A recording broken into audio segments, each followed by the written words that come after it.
My favorite drink in there, the LES Globetrotter. Does it have gin in it? No, bourbon Really? and Grand Marnier and a couple other things. It's so good, though. But here's the thing. You can ask for it, and they'll make it for you. It's not on their menu. A drink that's not on the menu to a speak. Exactly. That is like that's You have to give the bartender like the secret handshake. Pretty much.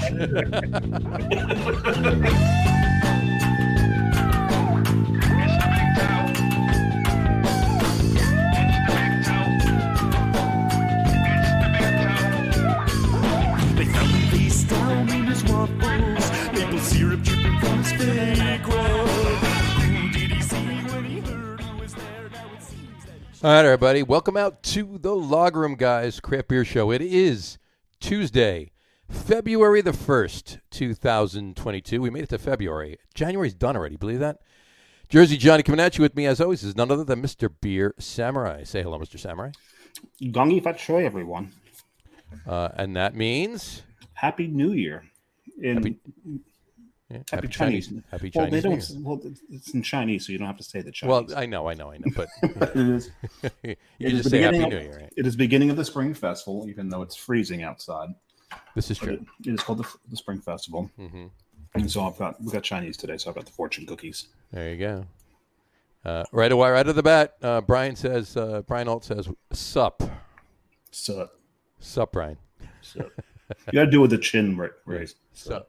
Right. So I've got my fortune. What's your fortune for your Chinese fortune? Chinese fortune cookie fortune. You will die in a flaming car wreck. Yeah. They always say that. Well, it's better than help I'm being held prisoner in a Chinese fortune cookie factory. That's funny. Yeah. Never heard it before. No.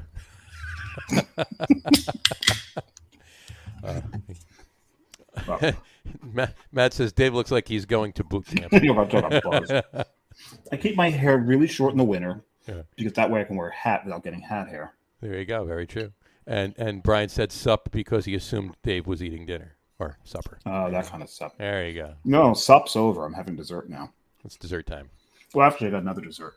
Well, yeah. Why don't you pull out the other dessert before you open your beer, which we were going to do after we bring the guest on. But yeah, I know. But you forgot. I get really thirsty when we run late. It's actually National Dark Chocolate Day. So happy National Dark Chocolate Day. So I got the Peregrina dark chocolate with caramelized almonds. Very nice. Spot placement. Yeah, there you go. Perfect. The building I work in. We'll send them the bill. Yeah, they'll pay that. I work in a building, and the ground floor is Italy in New York. So, there you go. So I get all kinds of really yummy Italian stuff down there. The ground floor is Italy. What's the top floor? The top floor is it's not what it used to be. Okay. It's not the brew pub anymore, though they still carry the beer. Mm-hmm. But it used to be a brew pub. Brewery, right? Brewery. They changed the name of it. I forgot what they changed the name to, but they still have the beer. Mm-hmm. So you still get beer Balladine. Mm-hmm. I think you can still get some Russian River there because Vincenzo was part of that. Because he was part of it, yeah. Well, it was Mario Vitale, Vincenzo, and Sam Calagione. Right. Yeah. And 3 brewers from Italy. Right. I can't remember them all. Well, didn't they open a pizzeria? Three brewers from Italy? 3 brothers from Italy. That's brothers. Right. I see what you did there. Gotcha. But no, there's 3 brewers. I think it was Delcati. Mm-hmm. Delcati, Balladine. I can't remember the third one. Yeah, I'm not sure myself, so yeah. I wouldn't even venture a guess. So anyway. So they still have that beer. They actually sell it downstairs. If you go into the market, you can find Balladine down there. Well, that's good. That's very good. All right. Mm-hmm. Well, now that we come to a crashing halt, derailed as usual, our typical derailment. Okay. All right. So only one thing can save this. This is true. The guest. So why don't I turn off the Happy National Dark Chocolate Day sign, and we'll bring on our guest for the day. Ladies and gentlemen, our guest this evening is representing herself. Did you forget? No. She's representing herself. I'll explain later why I'm talking like this, but representing herself and Jester King Brewing and the Pink Boot Society too. Let's bring her on right now. It's Debbie Cerda from Jester King Brewing and the Pink Boot Society right there. I think she's the Deb, you're the community engagement coordinator for Jester King, correct? Yes, that's correct. And you're also that's my title, but it encompasses many responsibilities. I was going to say, I'm sure there's a lot more to it than just that. And you're also on the board of directors for the Pink Boot Society, correct? Oh, yes, that's correct. I'm now entering my second year on the board of Pink Boot Society. I've been a member since 2011, 2012, but it's a really great opportunity. Nice. That's awesome. We're going to talk about all of that today. All of it. And a bunch more. We got a jam-packed show. Can't wait. So, but before we get to it, we need to open some beer. So why don't we let, since you already opened yours, Dave, why don't you just tell everybody what indeed it is? I've already brought the show to a crashing halt. There's a story behind this. Because about two shows ago. 2 shows ago. 2 shows ago. 2 shows ago? 2 shows ago. Now I'm talking like you. Now you're talking like me. And I didn't take a header in the snow. We had Finkel and Garth on. Mm-hmm. And it's funny because, remember, we can't get it in Jersey. Yeah. So now, what people don't only realize, distributed right around Boulder and Denver. It's not even. Yeah. It's not even all the way up to Fort Collins distributed. So. But what a lot of people don't realize before the show, we'll talk with the guest a little bit. John and I will talk a little bit, and we're talking to our guest, and his name's eluding me right now. Joshua Safer. Joshua. And he told us that their beer was available on Beer Drop. Mm-hmm. So when we came live on the show, it looked like I was pretending to be busy. I wasn't pretending to be busy. I actually was on Beer Drop. Ordering a bunch of beer for the first 10 minutes of the show. And I've got a can of the coconut brown. Because what's my favorite adjunct? Coconut. And I'm looking at the crest here. Look on that. Look at there. You've got a big wheel on there. Mm-hmm. It's a big wheel on there, yes. That is awesome. There's a bunch of other stuff on there. They've got a joke on here. Do you know what 50 Cent did when he got hungry? I don't know. 58. That's even worse than some of my jokes. Yeah, I didn't put that on there. Yeah, really. So don't yell at me. Well, anyway, at least the second beer I'm going to drink has actually the ingredients and not any bad jokes. Well, there you go. So let's see the beer. Oh, there's your beer. There you go. Right. Looks very nice. How's it taste? Not good, huh? It tastes very nice. It's a tasty beer. All right. On that note, Deb, what are you drinking? I am drinking the Jester King, latest batch of the Jester King Munich style Helles lager beer. Very nice. Are you surprised, folks? No, I'm not. I'm not shocked that you're drinking Jester King beer, and I'm not shocked that you're drinking a lager on the lager room. So, the guests always try to drink lagers. Always try to drink lagers. Well, we don't. And ironically, I'm drinking 2 lagers tonight. So. You are. I am. I've got 2 ales. Two dark beers. 2 dark beers. I've got 1 and 1-ish kind of. And another fortune cookie. There you go. As you open the fortune cookie right in front of your microphone. So yeah, there you go. That's very nice of you. I appreciate it. Well, that way everyone who's not watching can see as well. They can see just through their ears. Yeah. Gotcha. All right. I will open mine. You will die in a flaming carpet again. Well, okay. same one. I guess. Yeah. And I will open my first one. I'm going to be drinking Good King 12. Good King 12. 8. I'm sorry. Yeah. No. 12. Yes. Sure. 8. 58. Well, that's what it was. It's supposed to be 8 rather. It says 8 on the can. It says 12 on. Hold on. Boop boop boop. There we go. Good King 8. There we go. I copied and pasted from online with that, so that was my bad. Good King 8, right there, from Source. It's a collab with Icarus Brewing here in Jersey. It is a Czech Pilsner. I guess the reference is that Wenceslas was Czech. Yeah, I believe so. Brian, I believe he was. Look that up for us. Yeah, Brian, look that up. Brian just said, while I'm pouring, you can read this. Well, he went to okay, show's over. We're at the top 3s. He gave his top 3s already? That's what you just popped. That's what you just popped up on the screen. But we didn't even say what the top 3s were.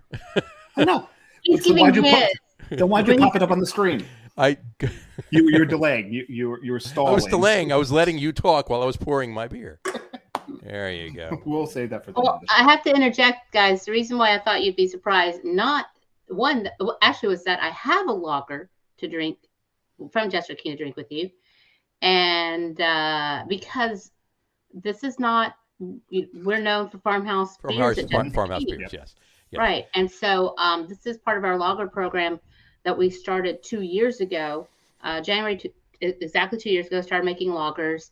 Hit a bit of a pause a little over a year ago, simply because we wanted to just make sure we're really doing it right with the right, having equipment that was really the best.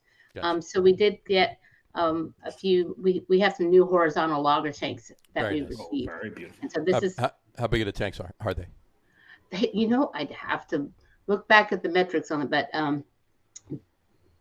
I would say they're big. No, they're not. They're pretty big. Actually, I'll tell you how big they are. Our system is a 30-barrel system. Okay. And so essentially the way that when we brew, for the most part, we're doing single batches. We don't typically stack unless it's something like Petite Prince.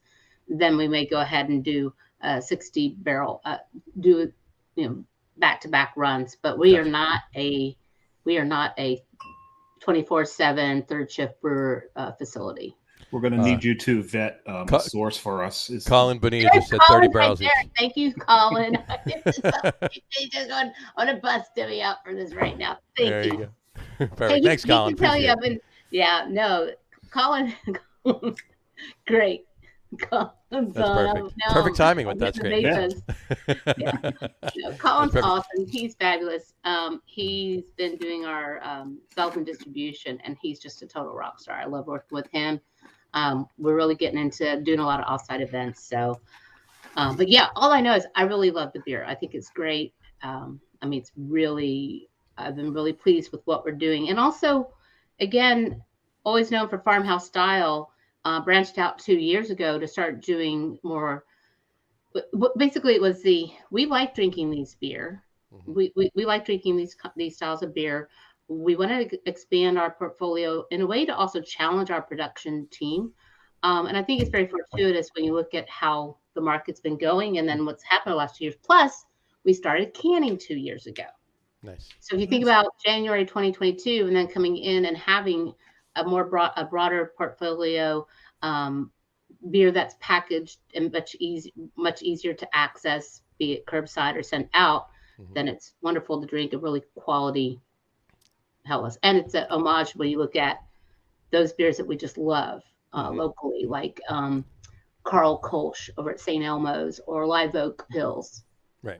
As a couple awesome examples. That's it's awesome. Funny. We hear that from a lot of brewers and brewery owners that they're trending more towards the lagers because it's something they really enjoy to drink. Oh, sure. I mean, you talk to any brewer or anybody involved in owning a brewery and working in it day by day. I mean, they're drinking a lager, they're drinking a pilsner. That's their go-to. They're not drinking double IPAs on a regular basis.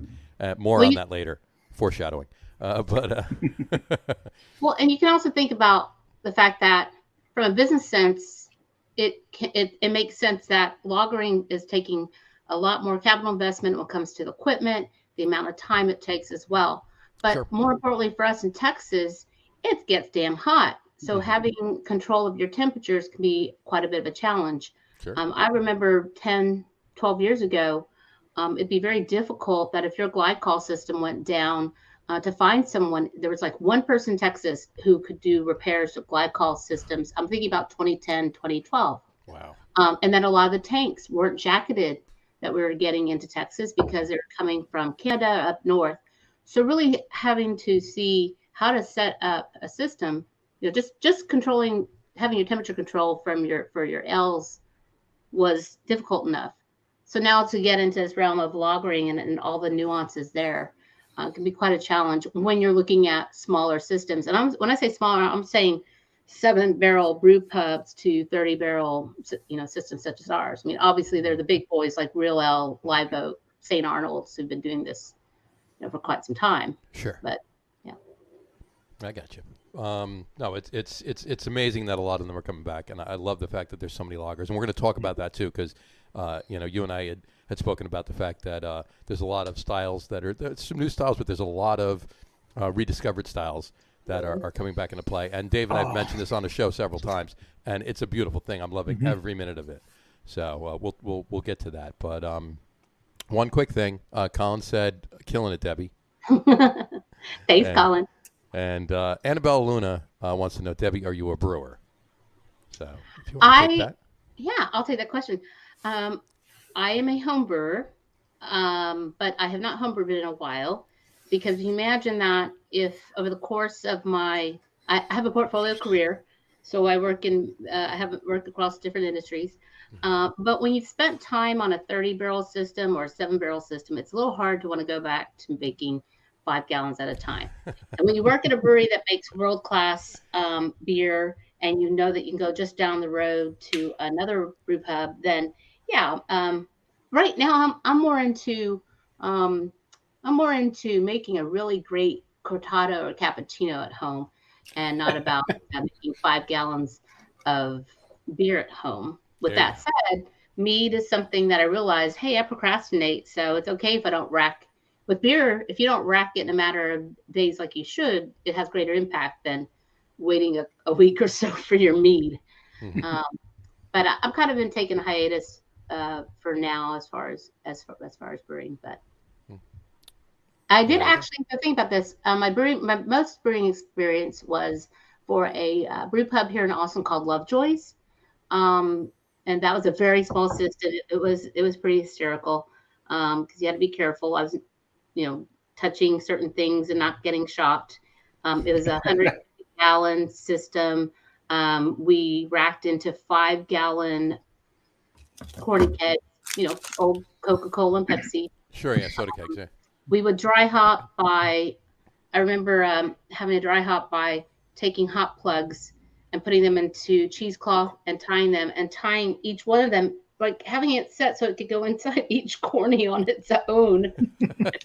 So then, of course, later the bartenders would be upset because maybe something would happen and it'd come undone, and so the taps would get clogged. But that's what we were doing at the time. So, but it was kind of cool to work with the brewer at the time. I was assistant brewer for a short time. I say short time. It's like kind of contributing my time, because you'd be hard pressed over 10 years ago to actually pay most of your staff at a brewery or brew pub in the state of Texas.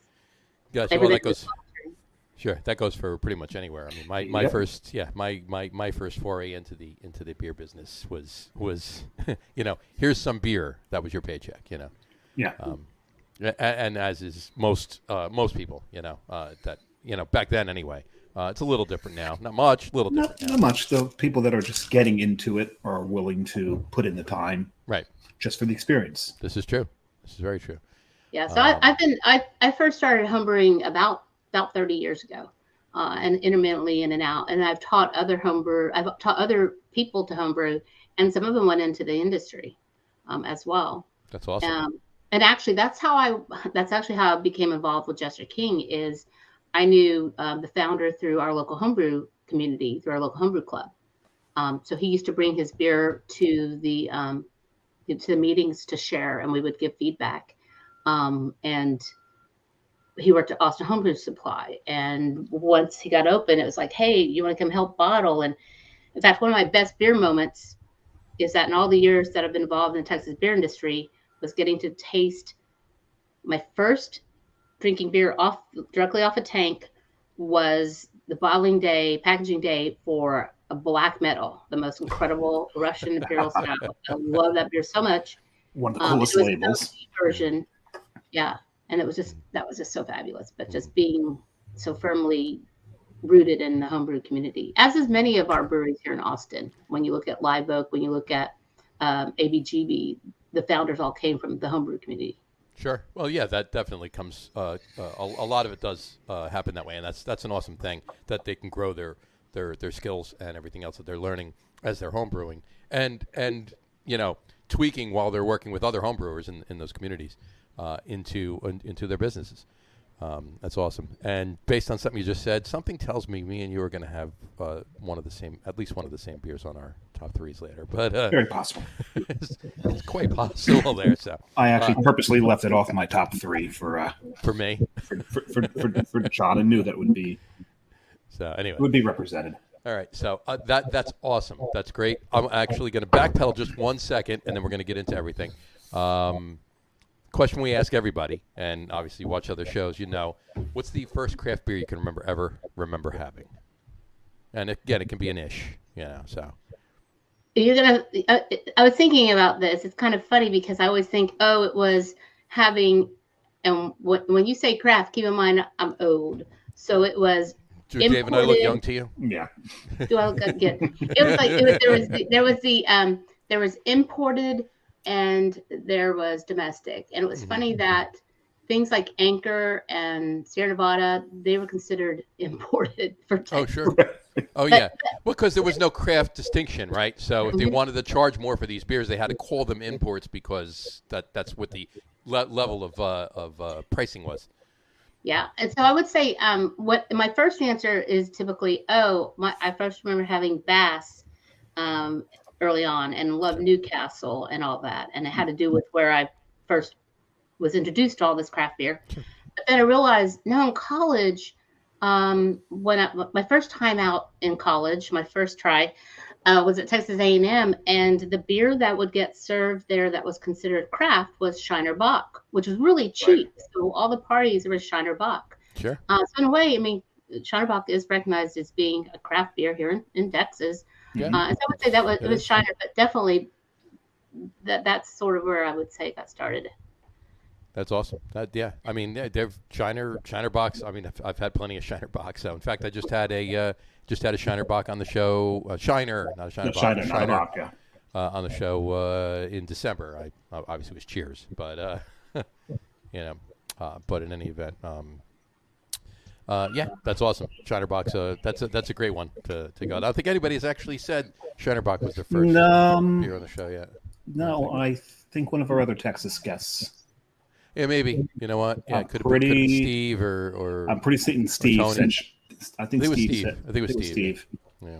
So, all right. Awesome. All right. What first got you into craft beer? Like into, not so much just drinking it. Obviously, that first Shiner Bock in college was probably what got you into drinking craft beer. But what first got you into this? I really got to get more involved in this. Was it home brewing, or was it the decision to start home brewing, or was it something else? No, it was getting severely underpaid as a preschool teacher after having tried the restaurant industry, and 2 weeks in was told I would never cut it as a waitress, which is pretty damn funny. In my first ever job. So I was a preschool teacher, but I wasn't making enough money. And I noticed that this local British style pub that I love to go to on weekends for music and beer was hiring cocktail waitresses. And because that's what they called them then. And I applied and got a job as cocktail waitress, and I made more money working two to three nights a week than I did the weekday. And so that's how I wound up kind of realizing I can't pay the bills off this, but I can definitely pay the bills working 3 to 4 nights. And that's how I started working at the historic ale house in Houston, Texas, which was this was mid 80s to late 80s. We had over 130 beers in bottles and then draft, which was unheard of at the time to have that. And so, I mean, that's where I'm firmly rooted, is being able to have a beer and look and see Michael Jackson at the end of the bar, or having people like James, John, and Don Young come in. In fact, one of my most memorable beer moments is tied to Young's The Family, and that distinctively remembering when I first met Pierre Celis in 1989. And it was because of being there at the ale house. And then from the ale house is how I was introduced to the Foam Rangers, which is the oldest homebrew club here in Texas, who also pretty much originated the category of brown ale, Texas brown ale. It was the first competition. The Dixie Cup had a style, Texas brown ale. It was a category, and then later that was adopted by the California community, and then it became a style beyond that. So, how does the Texas brown ale differ from the British brown ale? The Texas brown ale, my understanding is it differs in regards to the IBU profiles, is a big part of it. I can't off the top of my head tell you what that recipe is, but I can tell you the significance of it is that a few years back when I was part of a kind of a political action committee to try to further legislation for brew pubs, we worked with other brew pubs across the state to say, and this was with a different company I worked with, that we said, okay, here's the recipe, what you should brew. And it's kind of, think of it just being basically what's called, I guess, just a California brown ale now, or in regards to the hop profile is a little bit different. So it's more on the it's a little bit more hoppier than our typical English brown Yeah, ale. just a little bit more. I will say, I've probably forgotten more things than some people might know about beer. The last time that we really revisited that was during this Texas Beer Freedom was the organization, the group that was several brew pub owners came together, and I was working for a brew pub at the time. We were trying to create awareness for the restrictions on brew pubs. So, Gotcha. so that's where everything for me was firmly planted. I was working at the ale house, and then beginning to homebrew as well, and as well as participate in competition. Gotcha. That's awesome. That's a great story. Everything you just said about, especially about the brew pub in Houston, that was awesome.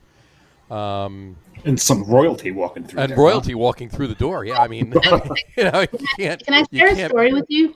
Yeah, please do. I want to tell you a story about Pierre Celis. My most memorable, meeting Pierre Celis, and that was so I was working at the ale house, and there was a wholesale beverage conference going on in downtown Houston, and we'd been invited to go down. And I went down and walked into the hospitality suite. And as we walk in, there is Pierre Celis standing there with, I want to say it's Chuck. It's the gentleman of C.R. Goodman. So they were a distributor importer here in Texas. And it was a couple of those guys with Pierre. And they said, oh, this is Pierre Celis with Hogarten. And they had beers, including the Verboten Freeze, or whatever it's, however you say it, the Verboten Fruit, which you cannot get in the U.S. because the TTB says you can't have the I think it's Rubin or one of the classical artists because it had naked female on the front. But they had this beer, and the Chuck said, "Oh, we're trying to get Pierre to come to Texas and open a brewery here in Texas." I was like, "Wow, that's really cool. That's really neat." And I turn and I look, and but I'm just like, wow, this is incredible. This is the person who makes one of my favorite beers because I love Hogarten White and Hogarten Grand Cru. And I turn and I look, and I see the youngs. I see the youngest young, who I would see often because he would come and sell beer to us because his father said, you don't get to just get the keys to the council and operate, Young's Brewing, just like Ken Grossman said to his son about Sierra Nevada, right? Like, here's the mop, here's the bucket. And so he said, you got to go out and sell it. So I knew the youngest young, and he's sitting there, and behind him is his father. And then the other man was his grandfather. And he's watching television.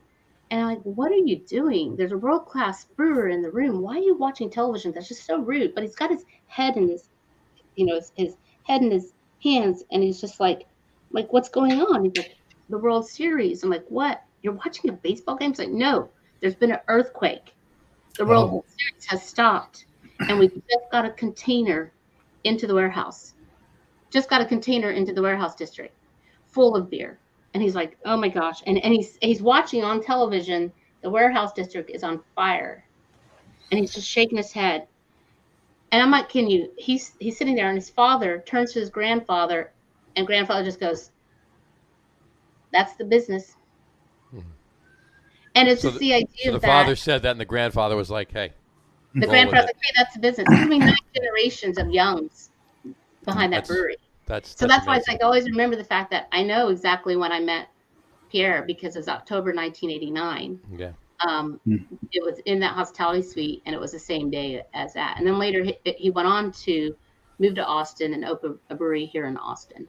a few years That later. was the San Francisco earthquake. The San Francisco earthquake. San Yeah, the Francisco, Giants. Yeah. the San Francisco earthquake. So yeah. And I mean, as soon as you said that, I mean, I immediately went right back to October 1989. And I was like, yeah, that was you're sitting there watching it. I mean, we're watching the World Series. The game hadn't started yet, and everything's shaking. It was, oh my God. But anyway, the fire department coming by again, Dave? you know, every time we have a show. So I got this. He's across the street from the firehouse. So. I got a really good professional mic that Carrie got me for Christmas, and it picks up everything, including because when I had the headset on, the cheapy ass Staples headset, you couldn't hear it in the fire trucks. You couldn't hear it. It might be better to go back. No, I'm kidding. But in any event, that's an awesome story. That really is. I mean, I think it's because I'm not sure. And I'm not sure that everyone who's listening understand all the names that you just dropped. Yeah. So why don't you explain some of them? Yeah. So Pierre Celis was this ties back to something that I'm sure Johnny would talk about. Is Pierre Celis was a milkman who in the 60s decided to brew, and he essentially rediscovered or saved the style of wit beer. By opening a brewery creating these beer in his small village in Belgium, in Hoegaarden.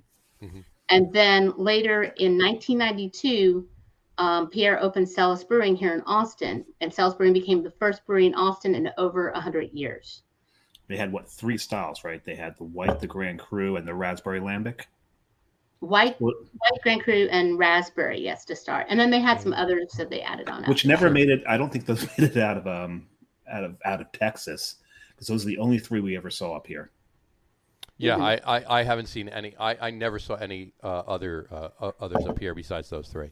Well, and you may not have had Celis beer that was brewed in Texas. You may have had Celis beer that was. It could very well come from up to Michigan area, right? Whenever all that stuff. So Well, we did get it before he moved to Michigan.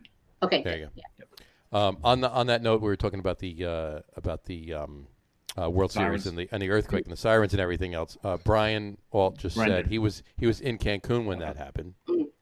There you go. And Brendan Forbes chimed in. He says he thought someone was just playing a drop after the earthquake story with the fire sirens. We're not that good. We don't have that kind of technology.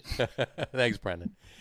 Anyway, okay, and continue with the Youngs. So then the Youngs, Youngs ESB, Youngs Ramrod, Youngs, I think, was it Best Bidder or Special Bidder? Special Bidder.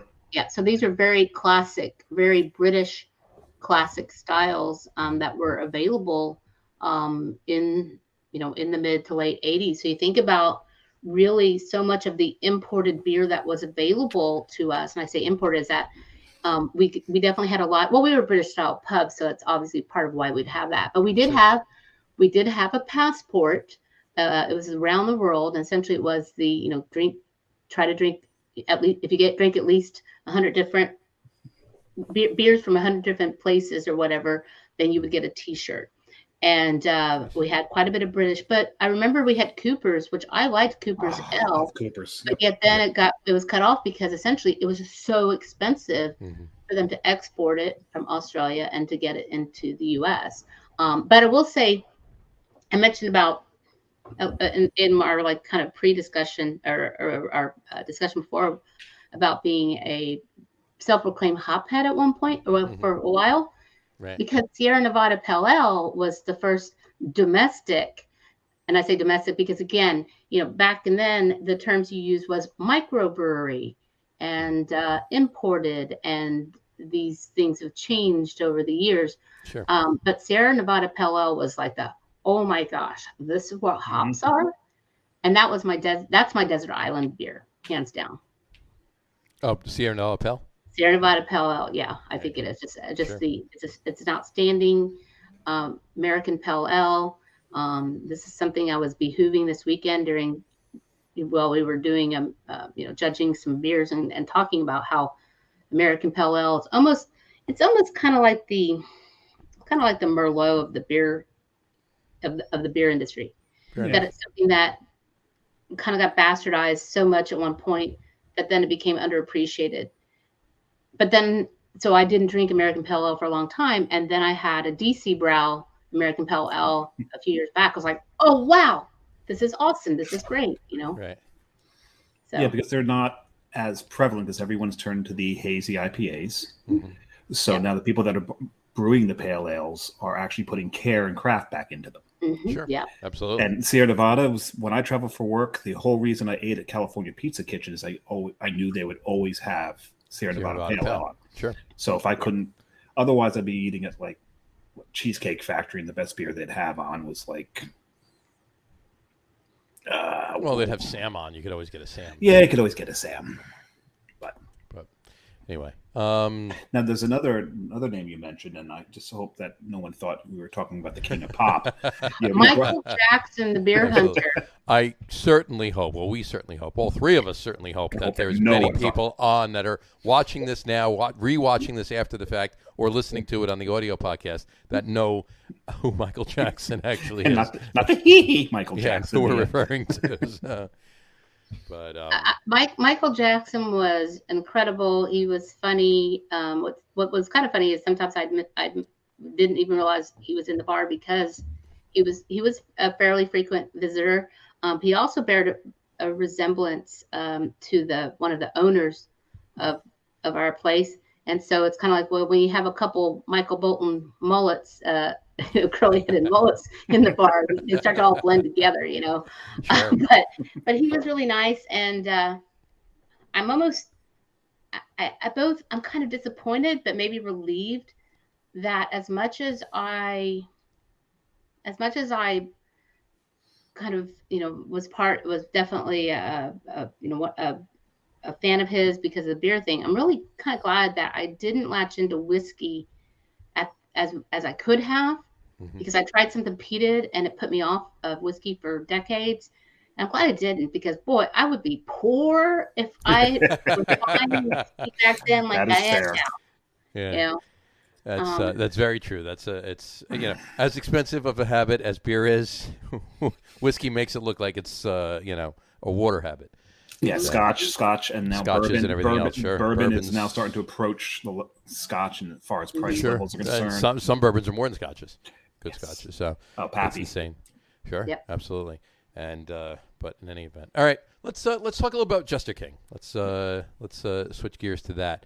When did you first get involved with the brewery?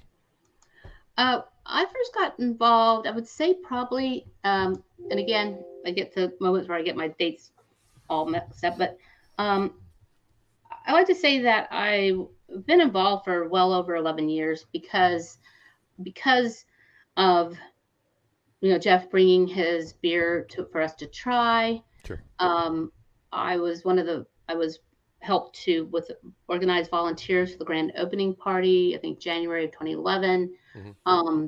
We went and helped bottle back then, and so was involved for quite a bit.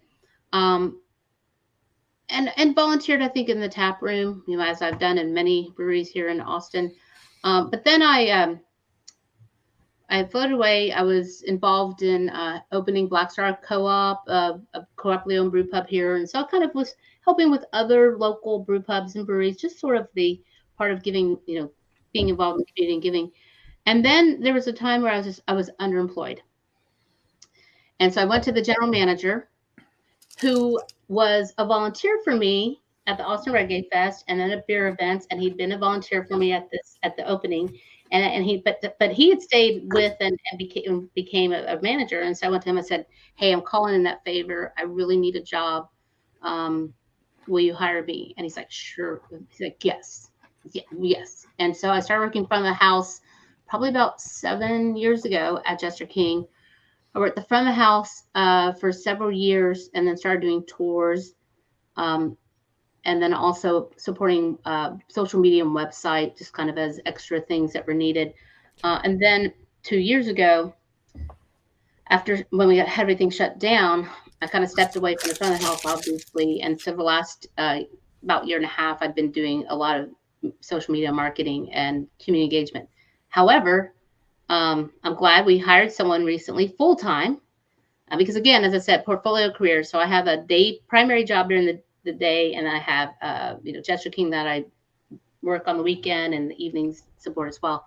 Mhm. So my role as community engagement coordinator is to both do on-site experiences, so our brewery tours, our goat experiences where you get to hang out with our goats, guided tasting and tours, educational opportunities, but mostly community engagement both through off-site events as well as our Jester King Volunteer Corps, which is where we go out in the community and we support local nonprofits and programs by bringing together our staff, our guests, our family and friends to go out and to help give back to the community that has supported us for over a decade.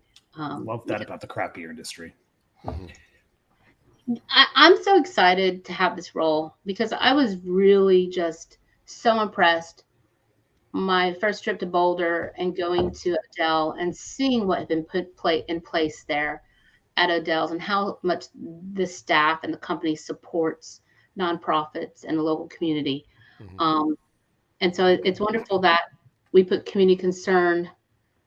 Community concern is a core value at Jester King, Mhm. and it's concern for one another. It's for our community. It's for our industry. Sure. So yeah. Going back to, and I have to ask this question, Sean probably knows what I'm going to ask. Going back to the tours, Mhm. what is the stupidest question you've ever gotten on a tour? And the reason we asked that is we had the tour Lindsay. manager, Lindsay from Lindsay Allagash Bahansky. on, and she was once asked, when do you add the alcohol? So that was her favorite. So you have to have had a favorite, real stupid question on a tour.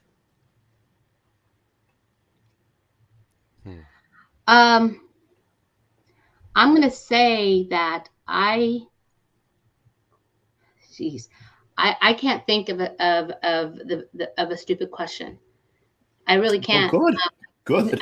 I tell, in fact, if anything, I tell people, I tell people there is no stupid question because I'm in the wrong place if I think something is stupid that someone asks me because it is an opportunity To educate always somebody.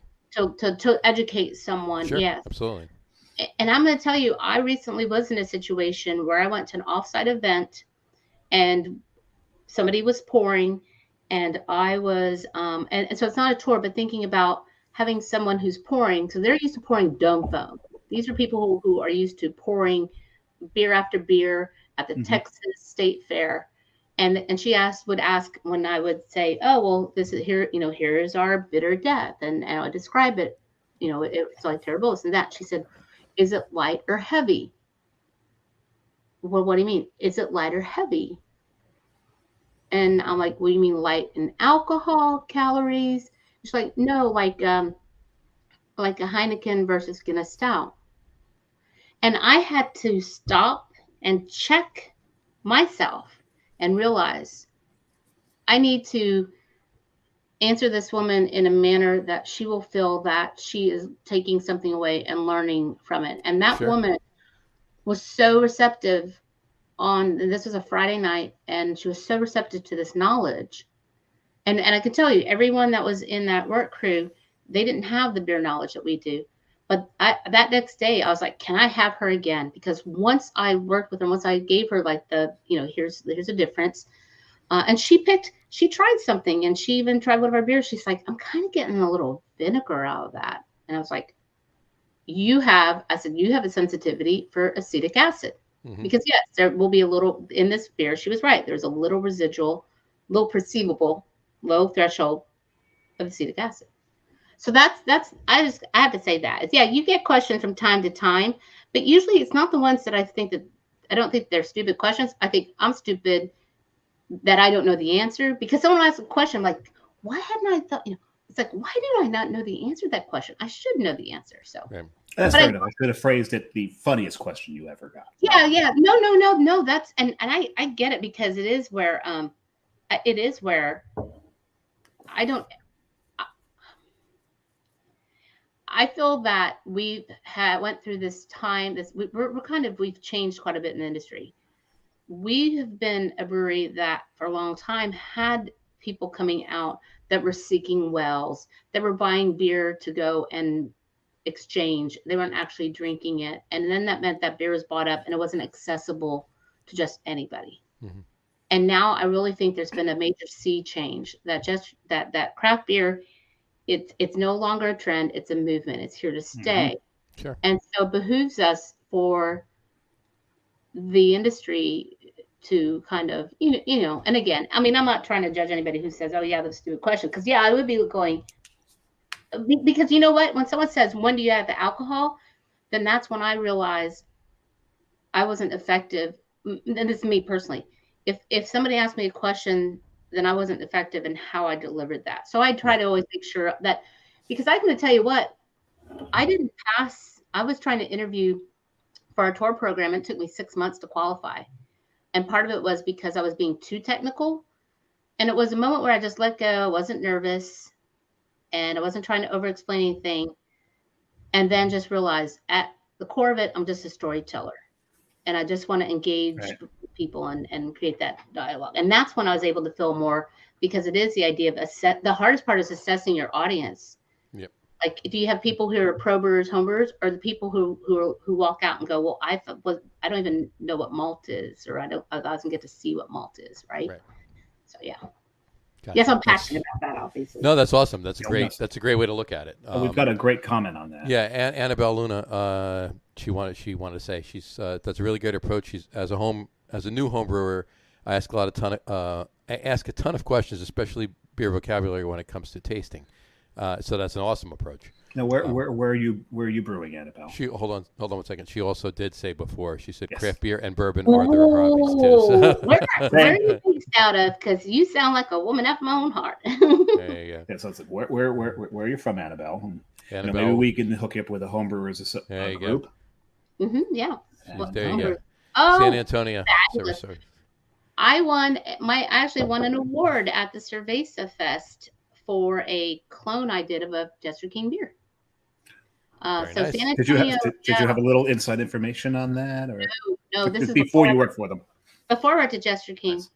Oh yeah, because before I was like, I don't like Belgian style farmhouse beers. Why would I want to work there? That's funny. We were going to talk about that. We can at some point. Absolutely. So give us a little history, briefly. I mean, you did tours already. So give us a little brief history on Jester King. So let's talk about that for a second.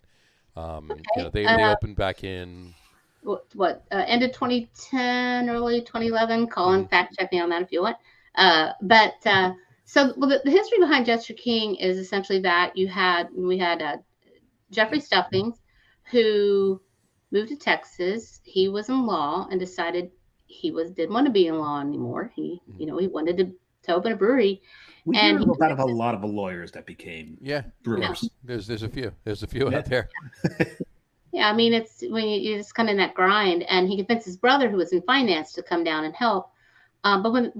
So I love the fact that Jeff really just came in and firmly entrenched himself and was grounded in the home brew community. Because keep in mind, nowadays there are a lot of breweries that have opened where it's maybe someone's in tech or some other industry or engineering, and they've not homebrewed, but they've got a good sense for business, or they want to create a business, and then they hire the right people, and they help. So there is that kind of approach, right? Sure. But Jeff pretty much was like, we want to know how to do this. We want to make sure that I'm doing it and doing it right. And so he was looking to open a brewery, and the property that the brewery sits upon, the owner of that property said, hey, I'll lease you some property to build it. And so that's when we first started out in a small footprint, and then gradually bought acreage around it, and then more acreage and more, and then the restaurant, event hall, inn. So now we have over 165 acres. Oh, awesome. In the Texas Hill Country. 165 acres. That's great. That's so great. Love it. Almost got to go there a couple of years ago because my son was in San Antonio, basic training for the Air Force. Mm-hmm. But in the middle of basic training, everything got shut down for COVID, so couldn't go for the graduation. And visiting Jester King was on that itinerary. So I missed that opportunity. That's good. The plan is actually for me, I will more than likely be there a year from March. this March, a year and so 13 months from now. Yeah, San Antonio, Austin is on my itinerary. It's on my list of places I need to get to. Yeah, taking a. Yeah, I think the difficult choice for you would be where to go, because I think there's some stellar breweries that have been around for quite some time. There's some wonderful little gems here and there in brew pubs that I always say, it's like, yeah, you can go to this brewery because they'll always have quality beer. If you like hop forward beer, go here. But it's like, get yourself to the Brewtorium and get yourself to Holdout Brewing, these wonderful just places where they have a wonderful brew, beer and food, and the community and the people there is just so engaging. And they're when we hit it, we know who to reach out to for advice. There you go. And also some distilleries and wineries too. That's awesome too. And the question of which ones to go to, the answer is always all of them. All of them, yeah. As many as you can get to in the time you have in town, and still walk away with your liver intact. And walk away, yeah, exactly. All right. Let's any new beers? Obviously, we talked about the fact that Jester King has now gotten into lagers. They got the horizontal lagering tanks. They made the you were drinking the Helles Munich style Helles before. Anything else new on the horizon, beer wise, events wise, anything like that before we move on to always so much. I mean, beer wise, I do love the fact that this brewery was always intended to be a farmhouse style brewery, which I will say, farmhouse is not a style, it is not a category. Mm-hmm. It is philosophy, it's approach, it's about letting nature take its course. And then again, it's not the Wild West. Yesterday I made a comment. No pun intended with Wild West, right? No. Yeah. Well, I was judging this weekend at the Texas Beer Cup, which is the Texas Craft Brewers Guild, that just inaugural competition. And there was, one of those kind of specialty beers. And I just said, I'm reminded my mantra, just because you can do something doesn't mean you should. And one of the other judges is like, wait a minute, you're saying that from Jester King? I'm like, well, yeah, because just because it's a sour ale doesn't mean that there's not still some guardrails that you have to have on there. And I think there's a kind of a misperception about, we know that if we're using our own organisms that are bioprospected from our land, we still want to have a palatable beer, and then we know that we want Brett and we want Brettanomyces and Lactobacillus to be the forefront. But we know Acetobacter and Pediococcus, they're still there. I say, you want these guys to be your star performers. You want Acetobacter and Pediococcus to be those understudies back in the wings that never get to see the spotlight. But they're still going to be there as long as you're not just buying your Brett and your Lacto from a lab, right? Right. And I think there's this misperception that farmhouse or Jester King Beers means that anything goes, and that's not the case. But all the beer we make is with water from groundwater well right there on site.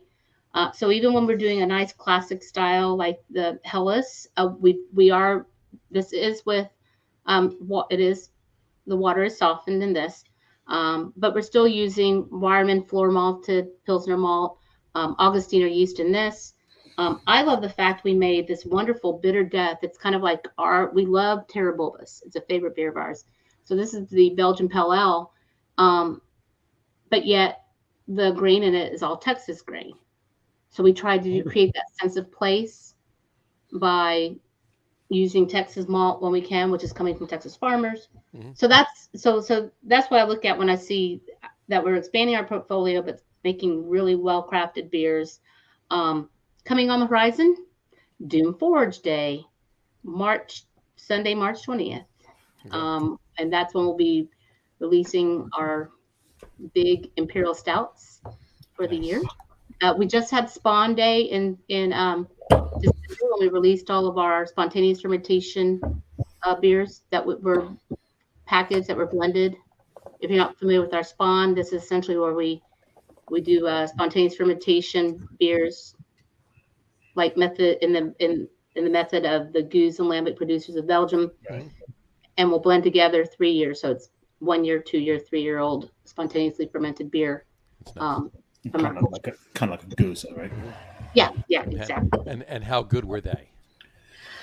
Oh, they're so good. I love the plum Malbec. We have an amazing one that we used Texas Mexia plums from Lightsey Farms, and then some Malbec grapes from Washington State, and it's just so exquisite, so beautiful. Oh, so beautiful. Sounds awful. Yeah, Dave, I think I have enough gas in the car. You want to take a ride in a little while? Yeah. We put my sock. I took my socks off. I'm going to put them back on. Put them back on. We'll we'll so we're done with the road. Yeah, be there about 22 hours. Exactly. So, all right. Unless you let me drive, we'll be there in 19. If we're 22 hours if I drive, 8.5 if you drive. So, all right. Before we move on to a couple other things. Yeah, I saw you reach for your second beer. Yeah, I'm thirsty. So what are I'm we? almost done with my second. You're almost done with your second. What was your second? I'll throw it up on there. Yes, I didn't want to interrupt because Debbie was telling a wonderful story. Again, I stayed with Finkel and Garf. Mm-hmm. And I went with Brewers Blend. The Brewers Blend? Brewers. You went with the Brewers Blend, did you? Brewers Blend. The Brewers Blend. It's just read the damn screen. There you go. Imperial Stout. It's 10.2. And apparently it is already packed. The ABV soaks right into your tongue, so you can't speak. There you go. Apparently. And there's no silly jokes on this one. So all they've put on here is that it's 15% barrel aged Imperial Milk Stout. Mm-hmm. 15% bourbon barrel Imperial Stout, so that's mixing both of our hobbies there, Annabelle. Mm-hmm. 70% Imperial Milk Stout. So they put a couple of they blended a few barrel aged stouts with their Imperial Milk Stout. There you go. And this has got some it's got some booze behind it. It's not, you get always when you bourbon barrel age, you'll get like kind of that boozy flavor to it, but not the sense of booze. This has got the boozy flavor and also a sense of booze. There you go. Can't wait to get mine. I ordered them 2 days after he did, so I should have mine in a couple of days. Yeah, you should. All right. You didn't do yours on air. I didn't do mine on air, yeah. And then I ate afterwards, so it kind of fell by the wayside for a couple of days. All right, I will open mine. Deb, you open another beer? While you open yours, I'm going to contact my beer steward, or can I pop out and grab my beer real quick? Go for it. Yeah. Go for it while I open mine. You got it. It's probably faster for me to get than ask you have an in-house beer steward. I like that. There you go. That's great. There you go. All right, I'll be drinking Winter Daydream from Kane Brewing right over here in Ocean, New Jersey. It's a hypnotic can. It's a hypnotic or hobnotic? No.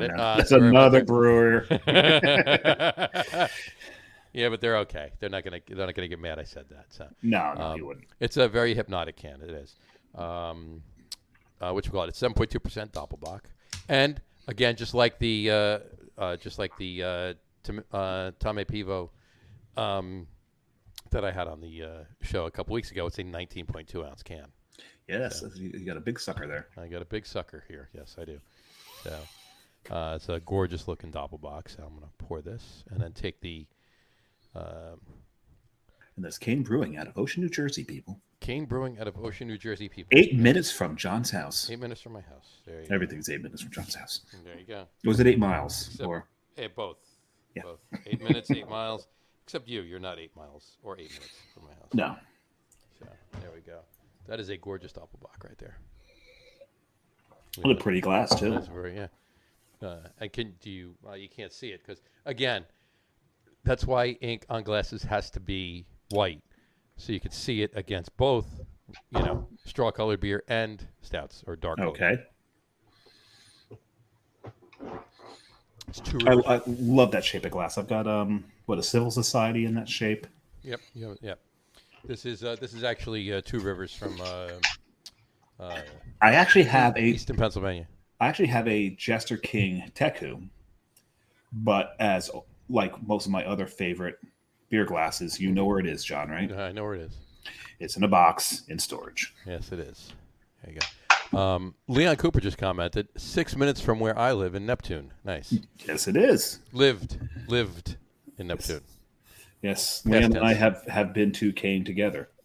There you go. There was a picture of us when he still had hair.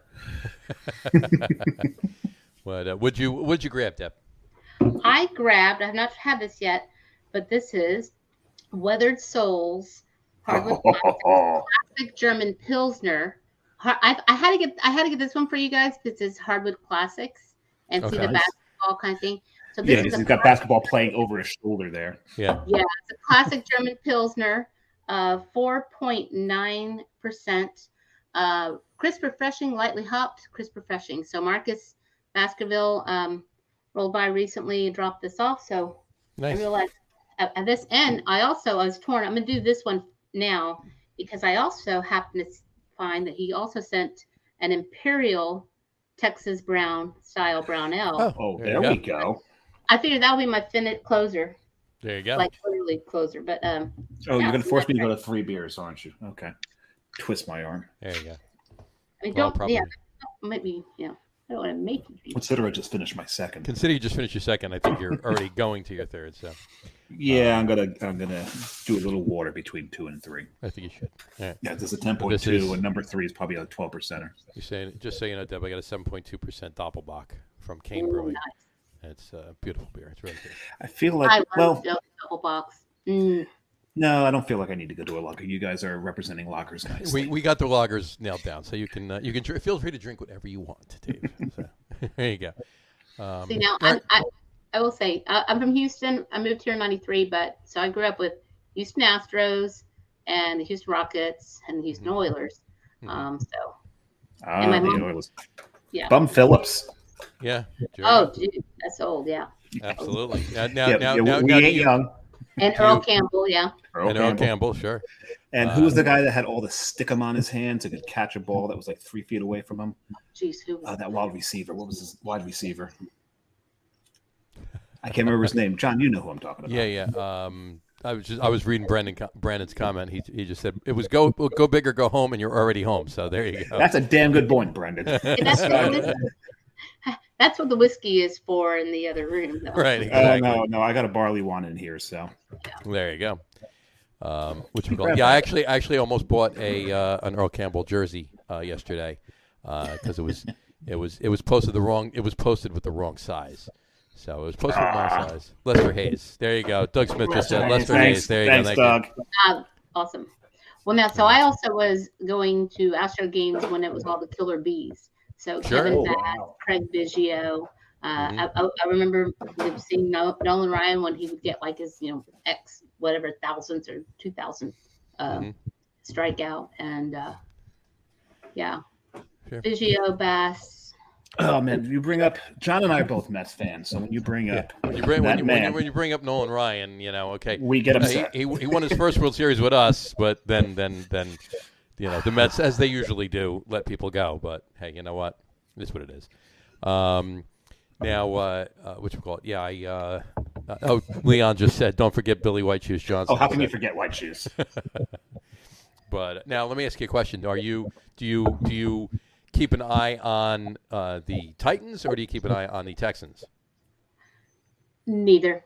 Kind of just fell by the wayside. Where'd you migrate to? I was a football widow for a long time, so I kind of stayed away from it for a while. But then I will say I dated, 1 or 2 Saints fans, and I loved going to bars and watching, going to the local Cajun pizza place or to, or being in, I forget where I was at. I think it was actually in New Orleans when the game was going on. So I love just the camaraderie, the community, hanging out, watching that. Yeah, that was so. So we'll say the most only football I really watch all that often nowadays is the Saints. But I did watch the Cincinnati Bengals a couple weeks ago during the, And kudos to them. They're in the Super Bowl. Yeah. No, and the first time in 30 years? Oh, no.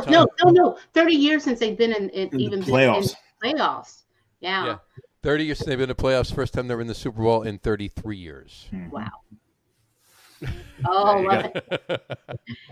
It's all set for tomorrow night. We're actually I do a sports podcast on Wednesday night. Tomorrow, our top 10 list is top 10 Cincinnati Bengals of all time. Oh, are you going to go by their play or their in-booth commentary. Well, it could be a little of both. We'll see. Otherwise, you're going to drop someone right off that list. There you go. And then here's the thing. I am very demonstrative when it comes to watching football, though. I tell you what, because I was at Revolution Spirits just down the street, and Cincinnati Bengals was playing, and I'm just kind of like, oh, you're watching football, and I'm having my cocktail, and then there was that tipping point where all of a sudden I'm just like yelling, and we're watching on a laptop, and I'm just screaming at it. There you go. If John friended you on Facebook and you accepted, expect next year when the Giants start to play, you are going to see Facebook demonstrative when it comes to football. Yeah, it's quite entertaining. A little bit with the Mets, but mainly with the Giants. There you go. A little bit with the Rangers too. A little bit with the Rangers too, and you'll see a lot of the these. Hockey team. You'll see a lot of these too. Yeah, I love it. Oh, love it. But hopefully that changes. We'll see though. So we got new GM, new GM, coach. New coach, and there you go. But anyway, yeah, and I do want to make a little disclaimer here. If if the Beer Whisperer, Mr. Tom Mulvihill, is watching, I'm sorry. I just pulled out that Cincinnati Bengals cap, Tom. Because they did. He's a Rams fan. What's that? Is he a Rams fan? Is he a Rams fan or is he a Chiefs fan? He's a Chiefs fan. I think it's well, either way, because they beat the Chiefs, and if they win in the Super Bowl, they're going to beat the Rams. So, but 6-1. Actually, no, I think you're right. I think he is a Rams fan. I think you're right. I think he is. Anyway, maybe. That would have been interesting though if the Chiefs won, because then it would have been in all Missouri, even though the Rams are back in L.A. Yeah, So. All right. On that little bit of sports break. Yes. Here we go. This by the way, this is the beer podcast. It is a beer podcast. The sports podcast is tomorrow. Doug Smith. Tom is a big Rams fan. Now, I was right. Yeah, I was right. He was a big Rams fan. Thanks, Tom. Thanks, Doug. You mentioned Craig Biggio before. He actually owns a house in the town just south of me. The next town down. So anyway. And Johnny, where are you? Which town are you in right now? I'm in Belmar, New Jersey. He has a house in Spring Lake, New Jersey.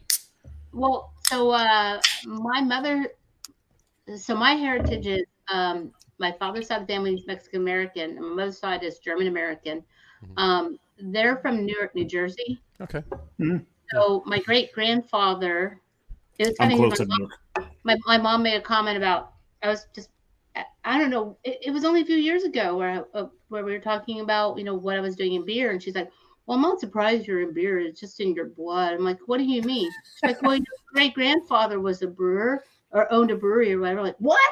Why you didn't tell me this? And he didn't actually own it, but he worked as a brewer for George Wiedenmeyer at the New York City Brewery in 1900 to 1918. Oh wow! I thought you were going to reference Newark, because at one point Newark, New Jersey was it 126 breweries in Newark proper. It was the brewery capital of the United States. It was crazy, yeah. Mm-hmm. And my mother was born in Newark, and I actually grew up about 3 miles from Newark. If you ever make it to New Jersey, you go to Brick City, and they have a map on their wall of all the breweries that were in Newark back in its heyday, and it's mind blowing. It is. It's amazing. It's like every other block there was a brewery. You can walk a block and a half, go to another brewery. Walk another block and a half, go to a brewery. And where I live now, walk half a block, and there is a historic sign up of a brewery that existed half a block away from here. There you go. It's now a hardware store. Yeah, I've been wanting to get over there to do a little research to see if I can to actually try to get in and into archives and stacks to see if I can find, evidence as far as the generational in the beer industry there in New Jersey. Because what's funny too is I have a really cool pocket watch, a beautiful pocket watch that I thought was my great grandfather's. And so I was like, no, that was your great grandmother's. I'm like, what do you mean? Well, she owned a tavern, and she had a customer who couldn't pay his tab. This is how he paid his tab off. Really? He gave her this beautiful gold pocket watch.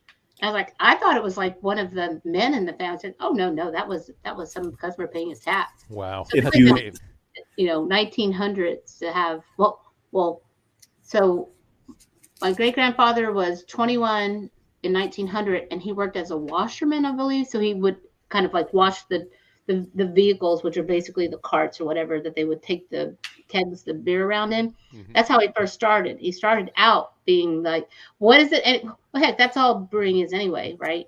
Sure. Professional work. Cleaning. Yep. Cleaning Right. stuff. Yep. But then he progressed from that. He wound up becoming a brewer there. That he worked his way into the production side of things. If you until Prohibition. Yep. If you really want to get into Jersey beer history, we'll talk afterwards. Jeff Linkus really knows a lot about New Jersey beer history. Linkous. He goes. His online name is Beer Stained Letter, and he is a great resource for Jersey beer history. Sure. Oh, that sounds great. We'll talk a little more about that afterwards. Yeah. Yep. Yeah, that sounds awesome. I talked to Mitch Still a little bit about this story, and because he, his book on IPAs is just amazing because it's so well researched, and it's not just him. He's worked with historians, and I was telling him, I was like, man, Mitch, I'd really love to be able to, how do you get this information, and how did you find the people? And what's funny is he said, well, you know what, you should talk to my wife because she is this ancestry detective, and so still saying, yeah, have Kathleen help you out. But it's interesting to find where you can find this information. So I love the fact that you have someone local who might be able to help. Yeah, Jeff is a great. Jeff's a great guy. Mitch is a great guy too. I've had a couple conversations with him. He's tops. He's really good. I can't wait to get to his new place. My daughter and her boyfriend were actually at the new Realm in Virginia Beach a few months ago, and they said it was ridiculous. It was just huge. Yeah, and they have a distillery as well. Yeah, exactly. Yeah. Speaking of which, have either of you been to Sons of Liberty? I have. He has. I haven't. Oh my God, Uprising is just one of my favorite. It's a whiskey that's base beer is a stout. It is fantastic. And before, I used to live in Rhode Island for a year, so I visited all the breweries in Rhode Island, and I managed to get a bottle of it while I was there. Went through that much quicker than I'm willing to admit, and didn't realize that they don't distill it all that often. And the rest of the time I was there, it never came back out again. Right. Yeah, I love the concept, and it's sad that it didn't. That they wound up. What it is people wanted craft cocktails. They didn't necessarily want this, but just looking at the legacy they create between their beer and their spirits. And I found out about them because they competed in the Whiskeys of the World competition, and so I was essentially lead steward and one of the organizers for that, where we would do the judging here. So I tried one of the whiskeys that had been aged in Pedro Jimenez cast. That was just incredible. It wound up winning. And so that's what drove me, that then when I was up in that area for homebrew conference, I was like, I'm going to Sons of Liberty. And I went in, and as soon as I said Jester King, they're just like, sit down. And because I walked in with beer for them as a gift, and I walked in and they're like, sit down and try this beer. And this beer became this whiskey, which became then aged in Calvados became this. And it just is a lineage is amazing. I love the community. It's such a great community. It really, really is. And anywhere you go, we went on, Jess and I went on a trip a few years ago, and I just took beer with me too, as gifts for a lot of the breweries we were stopping at, and they couldn't, if I gave somebody 1 4-pack, they gave me a case. I'm like, you don't have to do this. We want to take it home, enjoy it, blah blah blah. So the whiskey you're talking about that got aged, that's called Battle Cry. Battle Cry. Yes. Yeah, and they do it in so many different barrels. They do Uprising in a few different barrels as well, but Battle Cry is the one that they really fuck around with more than any of them, because they distill a lot more Battle Cry than they do Uprising. I wish it was the other way around. I'm so upset that I didn't you didn't get to grab any Uprising at all. Oh, if I had, I probably would have bought a case of it if I could have afforded it. So we have a couple. I would have sent you some money. So. Yeah. Maybe we'll have to do a gift. Yes, not a trade. Gift. We'll do a gift. Yeah, we'll gift it. Yeah, we'll do it that way. Yeah. Because here in Texas, please, anyone who's going to go by Sons of Liberty and get some spirits, because here in Texas we have Balcones Distilling up in Waco is making spirits and whiskeys, and they've done a couple of things that they've worked with, like our Imperial with our black metal, and then Real Ale Spirits. Real Ale Spirits came from Real Ale Brewing, and they're making some incredible whiskeys and gins. Again, they're primarily a brewery You just mentioned John's trigger. You said gin. You did. So Oh, gin is man. you know what? I mean, gin is, it's other than beer, I drink nothing but gin from, well, obviously I drink water and stuff like that. But as far as spirits go, I drink from March to November is gin, but December through February is bourbon. You know, I'll pepper in some gin in there. But pretty hard. I go December March through November. November with bourbon. Mm-hmm. December through November with tequila. Mm-hmm. I go January through December with gin. Okay, that's fair enough. That's fair enough. Let's see. I go Monday through Thursday with gin, Fridays with tequila, and Saturdays and Sundays with whiskey. Whiskey, very nice. There you go. There you go. You realize I just give you 7 days a week. That's fair enough. There you go. No, I wouldn't actually. Most people have socks for each day. There you go. I like that. Socks for each day, drinks for each day. It's all the same. It's fine. I never liked gin ever. I was like, I do not like this until a couple years ago.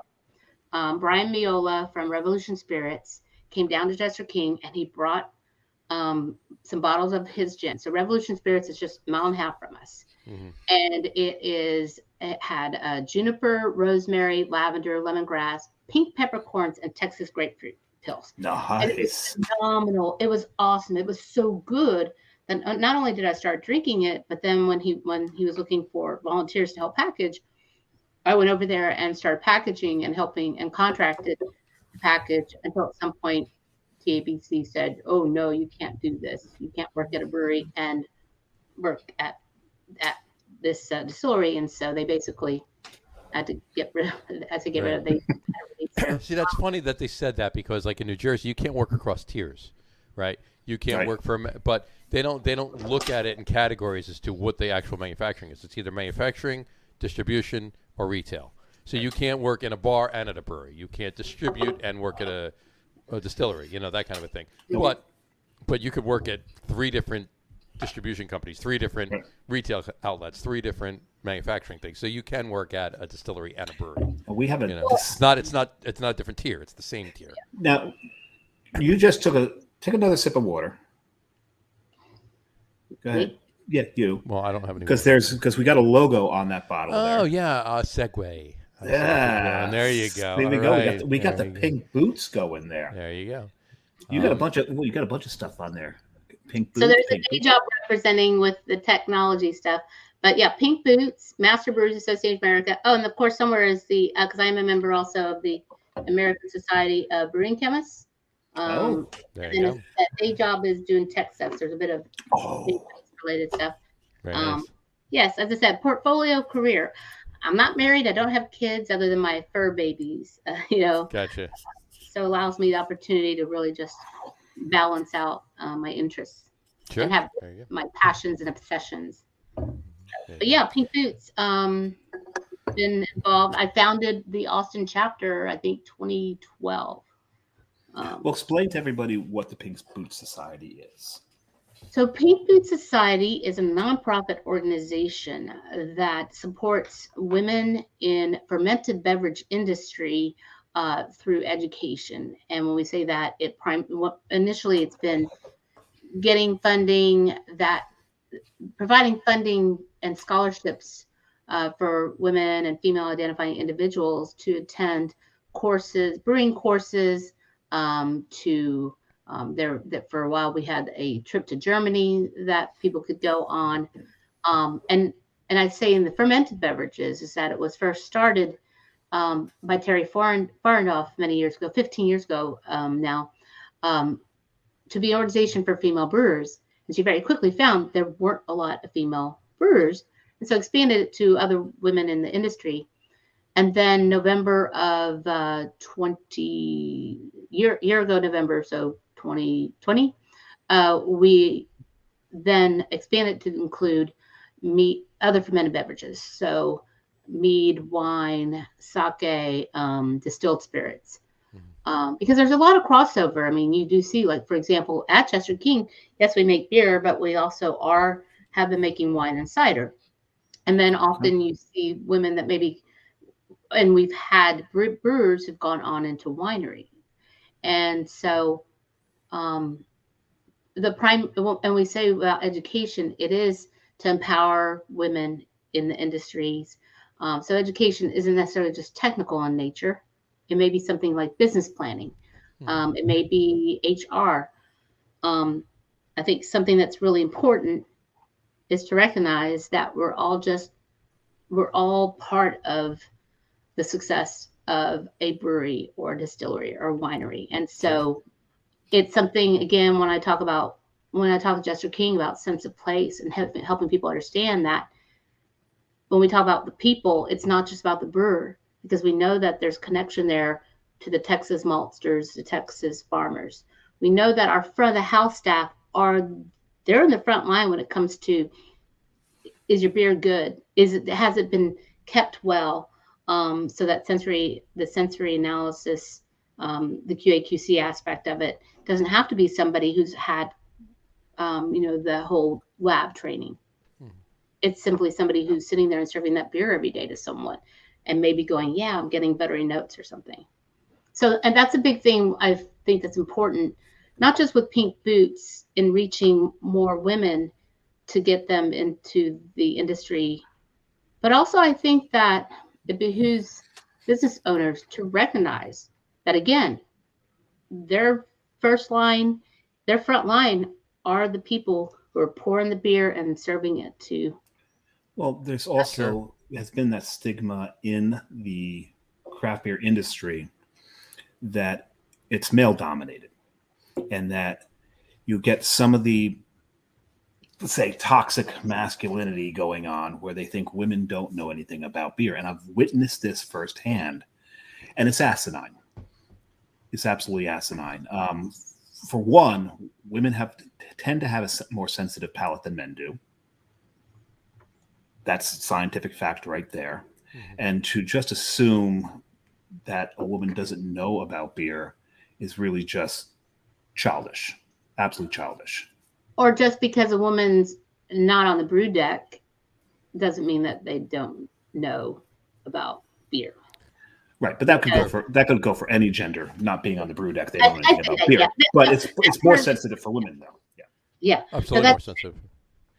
When we talked about that, I had somebody say that to me, a fellow judge say it to me. We talked about that yesterday, yeah. So what happened was somebody said to me that we were critiquing a beer because we're trying to come to consensus. And so I've got, a brewer on either side of me they've both been brewing for probably about a decade. And someone said, well, if you brewed, and I just looked at him, I was like, I'll let you get away with it the first time. After that, I'm going to have a fight.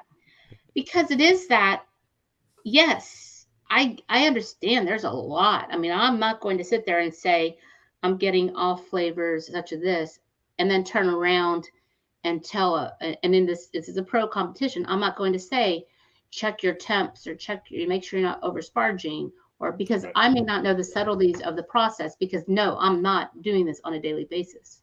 But I know enough to try something, yeah, not getting it. This does not have this grain bill is not right.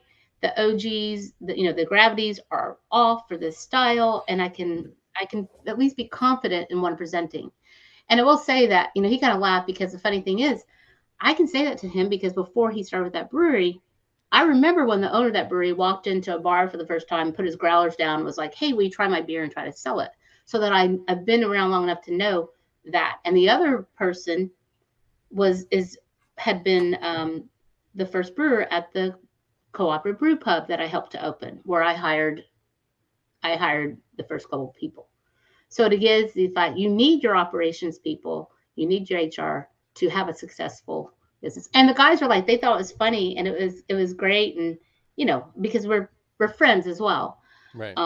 But still, not all women are going to have that kind of feel that they can push back or speak voice, because sure, yeah, no, a lot of them aren't going to. Yeah. Right. Well, I found myself saying, for a moment, I said, thank you for allowing me to participate in this. I'm like, no, I don't know to say thanks for allowing me. Yeah. I earned my spot here. Sure, absolutely. But it is that women having that confidence in themselves. And like Annabelle, you better still be there, and you push back. Yeah. I'll throw up. She just commented too. I'm going to throw that up really quick too. She said she chairs a committee on the board of the San Antonio Cerveceros called Juntos. Their focus is creating a safe place for more women to learn about beer. They've done classes with Paige Martin from Second Pitch and Mara from Community Cultures. They're trying to make changes. Community Cultures is fabulous. We've worked with them. I love Mara. She's incredible. Community Cultures is a yeast lab out of San Antonio, Texas. And they both produce cultures for pro brewers as well as for home brewers so that you can get their product.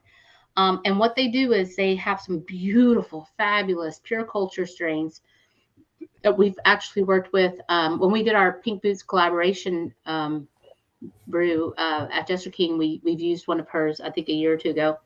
But she and her husband also go around the state of Texas and they do the bioprospecting. So they've gone to West Texas, to Chihuahuan Desert, and gone and harvested off of Ocotillo and off of, it's prickly pear cactus to get these native Texas cultures that are fabulous. But I'm so excited to hear. It's always wonderful to hear this, with the work being done out there, because frankly, craft beer, I always say craft beer is not meant to be exclusive. It's meant to be inclusive. Absolutely. We wouldn't have such a, if we didn't have diverse palates, if we didn't have diverse people contributing to it, forget it. Let's just drink a crappy American light lager and call it a day.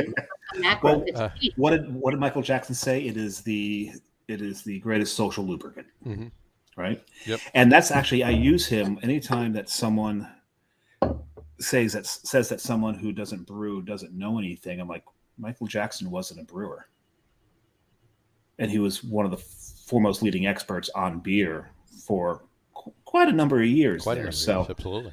So he's a great example for that as well as a great source for quotes. Quotes are great too. And pictures of a dude in tweed and elbow patches. Exactly. Because you know what that is? It's a word. This word that I came across, again, half heritage Mexican American, half German American, is Gemütlichkeit. And Gemütlichkeit is a German. It means geniality and friendliness, and it is this approach that when you go into like a beer stube in Germany, when you go to the Zeugelstubes, it is about walking into some place and sitting down and having beer and having food and engaging with other people. Right. You don't have to know a thing about beer. You don't have to be a brewer. It's a whole concept behind a Stammtisch.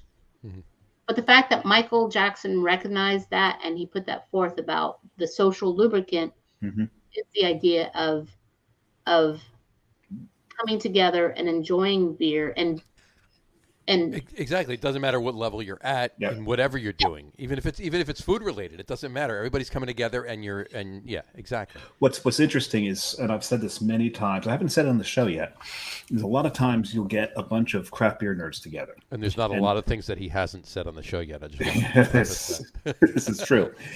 But you get a lot of craft beer nerds together, and you're always going to eventually have someone that knows a little bit more than the others. And they're true craft beer nerds because the other ones shut up and listen. They listen to the person that has the knowledge because they want the knowledge. And you see that in the craft beer world. You don't see that in the sports world. Everyone knows more than everybody else.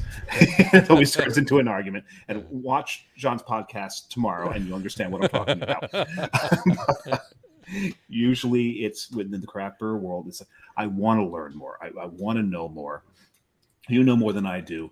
Let me listen. Of course, you have your exceptions to that rule, the people that think they kind of know everything, and we've run across them. Oh, there's a handful of them out there, and we all know who they are. But we're not going to give any initials or anything like that because there's no need. Everybody knows who they are. So well, and this brings up a good point. What I said earlier about that fellow judge who was very open about that.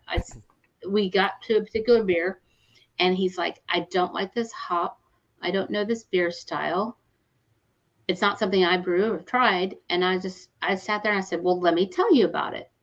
And when I spoke to him, I didn't say, well, let me educate you about this. It was, I know that you just said that you don't like that hop, and understand that hop wasn't actually in the original recipe of the style, but then the originator liked it so much he changed it. And this was about Italian Pilsner and the fact that Safford wasn't the original hop in there. No. But as soon as Matt Brindleston of Firestone Walker made Pivo Pills and added Safford in it, and then the originator in Italy had it, was like, wow, this is great. He changed that recipe. So it is the idea of and that's one of the discussions we kind of got into a little bit about Americanized versions and the idea of like what certain beer styles that you go, well, is this how it's supposed to be? Are we judging this by classic standards?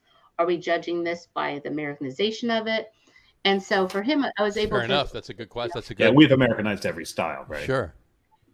Well, we talked about it. Look at the fact that that's so true. Yeah.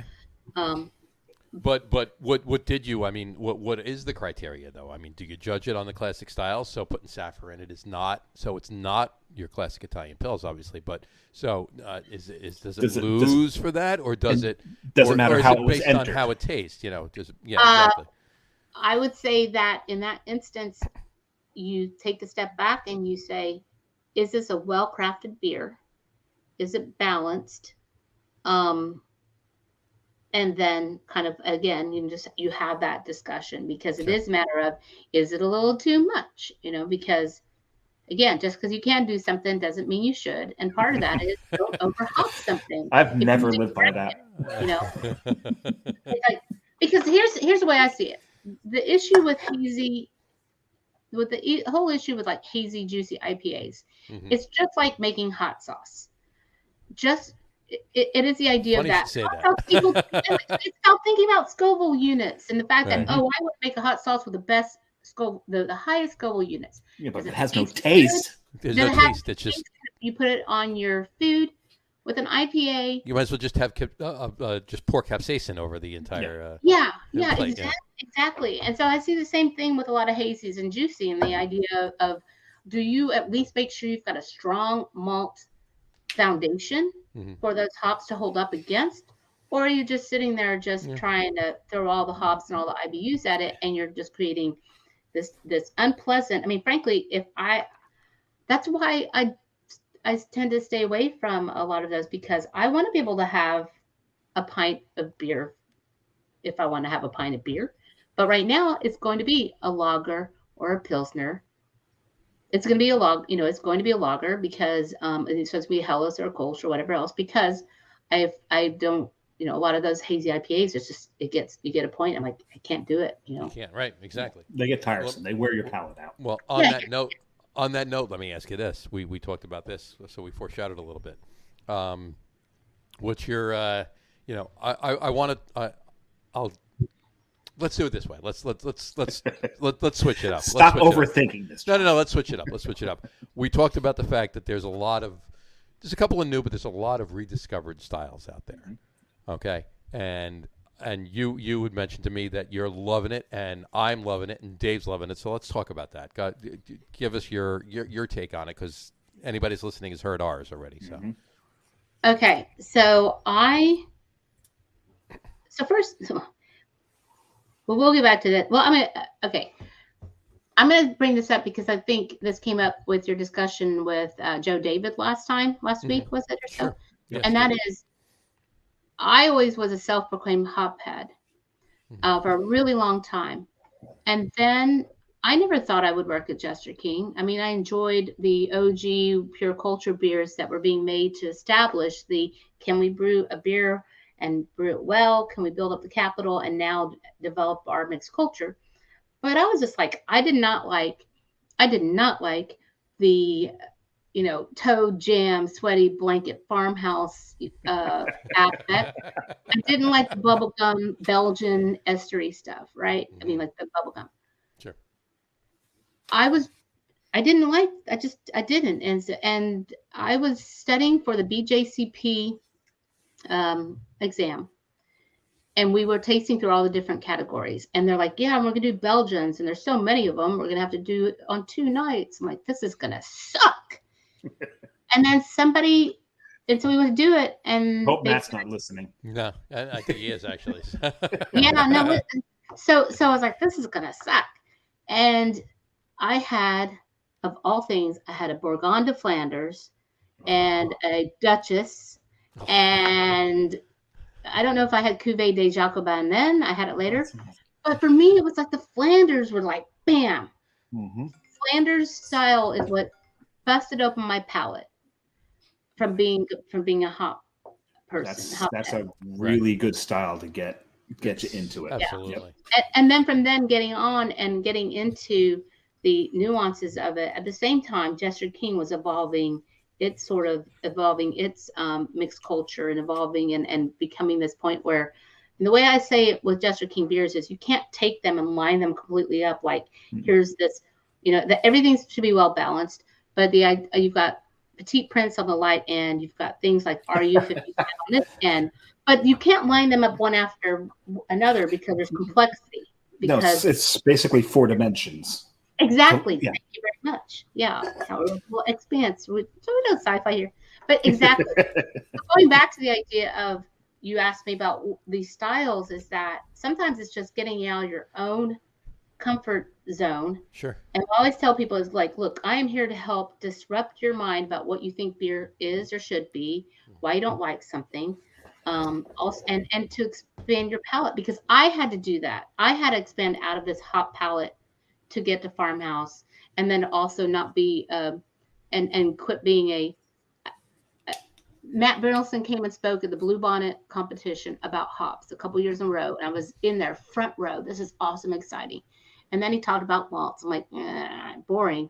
Now it's just like I love an Imperial Red Ale, Imperial Stout, Bourbon Age, and that's all about malts. And so so having this own evolution yourself. Long story short, Rausch beer. Never ever thought I would like. I smoked beers, didn't like it. And then I had Ak Shankri-La in Bamberg at the Source. Oh wow! Wow. Yeah, that'll to quote a phrase that the kids say, jelly. Yeah, that'll change your religion right there. A little bit, right? Yeah, and coming back and having Grodziskie. This 600-year-old Polish. The Polish smoke. It's Annabella's favorite, by the way. She awesome, said, yeah. "Wow, incredible Grodziskie." Because Bamberg gets the credit for smoke beers, but the Polish version is actually older. Oh, absolutely, definitely by a century, right? At least, yeah. Which, keep in mind, though, when I went to Bamberg, that smoked beer was the third beer I drank. Before that, my first beer that I had was a Hefeweizen, and the next book was a wit beer, because you've got Ak Shankri-La, but then you have Ambrosium, a little brew pub there, and then you have the restaurants where you go in and you get a really nice Hefeweizen that's made at a local brewery that you're not going to get outside that region. Yeah, and so the Grodziskie, the smoked beers, I think that Doppelbocks and Marzens and that they're really underappreciated. Not in this group. But also the British styles that are starting to come back, like your bitters, your milds. I had just to name a few. Dave just said English milds or whatever. We were in Pittsburgh in July, and Grist House Brewing. I don't know if you've ever had anything from Grist House in Pittsburgh, whatever. They made a beer called London Crawling. It's an English mild. It was probably one of the best English milds I've ever had. It was really well done. ESB's Treehouse did a brewery that's known for hazy IPAs, making nothing but haze and juice, right? Oh, they're lagering the hell out of it now. Tremendous. They're lagering everything. They did an ESB that was amazing. And the thing that's coming back right now that John and I are crushing on, and some others in our circle, Tomave Pivos. Tomave Pivo, yeah. The dark Czech lagers, and there's so many. Literally in the last 6 months, I have had more Schwartz beers and dark Czech lagers, Tomave Pivos, than I've had probably in the last 7 years prior, maybe, yeah. It's just in the last 6 months. It's amazing that everybody's adopting them now, and they're making them very well too, and they're really good. So I'm loving every minute of this rediscovery of, they're still making, obviously they're keeping the lights on and paying the bills with the hazies, right? But they're making all of these other styles, and a lot of them obviously lagers too, some of the males, but it's a beautiful time right now. I'm loving every minute of it. You realize though that one of Jester King's first beers was Commercial Suicide, which was essentially a British mild. And the reason it was called Commercial Suicide is that people are like, you're going to make a beer that's only 2.9%. I forget exactly what it was. It's like, yeah. And so it is the fact that people didn't want to buy it, because we're talking about several years ago when people wanted booze for their bucks. Sure. But guess what? One of the beers we just released, I think we just released it today, is Colonel Toby. And this is a beer that we had brewed in collaboration with the Colonel Brewery in London, which is it's a hobby little farm beer, 3.8%, and that we made this. But it's brewed with it's British, it's a British influence beer. They're making it with our own Melwater, Wildfire Pale Malt, and San Jacinto, which is right here from here in Texas, but then using Hallertauer, Mittelfrüh, and Tettnanger and hops in that as well. Well, we have a brewery in Jersey.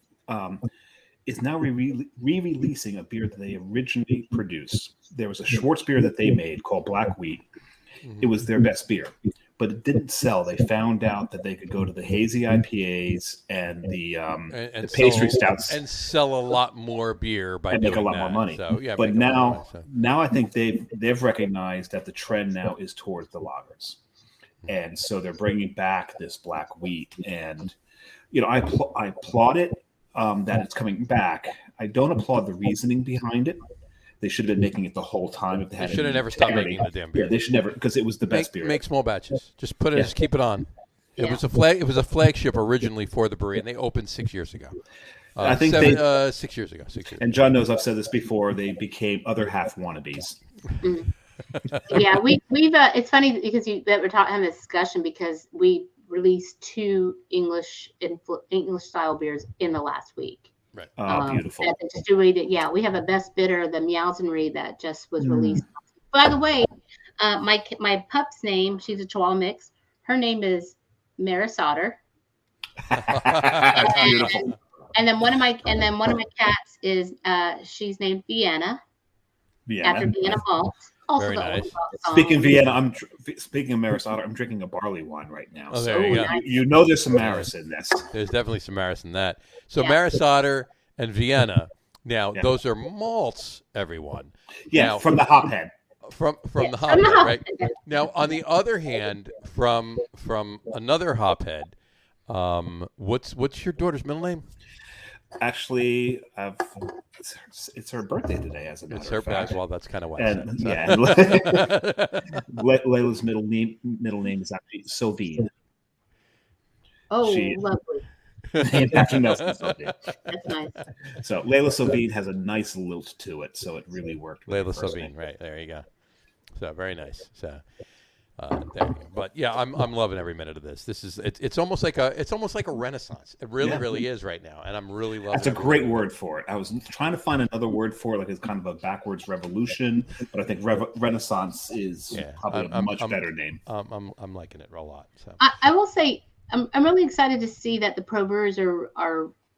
I say the pro brewers, the pro brewers are really embracing this idea of creating these wonderful lagers, simply because for a long time, I don't know. I mean, I will tell you, the best Kolsch and Helles beers that I had in Texas were coming out of the homebrew competitions. Sure. But I can tell you that Kerry Martin right here in Austin, Texas, Jeff Oberlin in Houston, Texas, made these incredible beers, but there wasn't a lot of professional breweries that really were putting that out there. Again, Texas has its challenges. But that's changed drastically. There, like I said, St. Elmo Brewing in South Austin, Carl Kolsch is it is our go-to, ride or die beer. Live Oak, Live Oak makes incredible, and they make Schwartz beer. Then they Grodziski, and so those are just stellar. You want your hops? Go to Austin Beer Works. Make some fabulous. But actually, another beer I think I have. I'm not going to drink it. Maybe I'll drink it. We'll see. They make a fabulous, So I will say I'm torn. I'm drinking 12% barley one. Drinking. Austin Beer Works makes Einhorn, which is a fabulous Berliner Weiss. But what they did is they made like the raspberry lemon one. It's a tart. Yeah, this is a really fabulous. This is my kind of keep in the fridge all the time beer. Nice. But they're really known for making very hop forward beers. That sounds like a great summer beer. IPAs in Texas is their Fiery Eagle. So, nice. Yeah. So the barley one I'm drinking is another Finkel and Garf. Another Funkel and Graf. Funkel and Graf. Yeah, I just completely misspelled everything when I sent it to John before the show. This is actually aged in wheat whiskey barrels. Wheat whiskey barrels. Oh, interesting. And it's, by the way, everything he drank on the show tonight, I ordered too. But clearly, since he drank all of them on the show tonight, I get to drink them by myself and not on the show. So I'm not going to. You can drink them on the next show. Shut up. We've done this before. And what's interesting, the fact that it's wheat whiskey, you are getting that kind of bite that you get from wheat out of it for a barley wine. So imagine this full, Maris Otter barley wine with that leather to it and all that, and then you've got a wheat bite behind it. Mm-hmm. It really makes it's 12%, and that wheat bite that throws in there makes it feel stronger than it really is. Nice.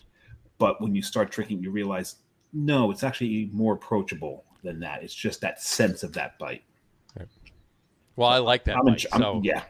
I'm enjoying this. This is very well brewed. Nice. Yeah, they do some nice stuff there. What's that? I am a huge fan of barley wines and imperial stouts. It's just that what they do to me is a little just like, can't quite. Well, they do it to everybody. So that's okay. I'll sleep well tonight. Exactly. When you work at a brewery that you're drinking beer that can be anywhere between 2.9 and 5.4 generally, then turning around and having barley wine and imperial stout can leave a bit of. Well, it's funny. You said between 2.9 and 5.4. My 3 beers on the top 3 tonight are all above that. But anyway, before we get to the top 3s, though, a little foreshadowing there. I really want to hear your debate on the whole Imperial IPA versus double IPA, because I got to hear this. I got to. Which is more correct. Well, they're two totally different things, in my opinion. And there was a big debate in one of the Facebook groups this past week about it. And the way I understand it, and by all means, poke holes in my opinion on this, Imperial to me always implies that you've got a much heftier grain bill, so that your OG and your terminal and your final gravity are going to be much higher. So, and hence you're going to be higher in alcohol. Whereas the DD, the double things are all about the hops. It's about the DIPA, as some people say. The DIPAs, yeah. Mm-hmm. But so the dip, so I think that a DIPA is more about that. But if you're sitting there and trying to get in the semantics of, well, I added hops 3 times during the boil. It's like bullshit. That's standard brewing. Right. It is about. Triple hopped. Yeah. When you make a beer, you triple hop the beer. Yeah. You add them at the boil. You add them at the flame out. Aroma. Yeah. Yeah, and so it's just kind of, I think sometimes, and people can call beer what they want, whatever they want.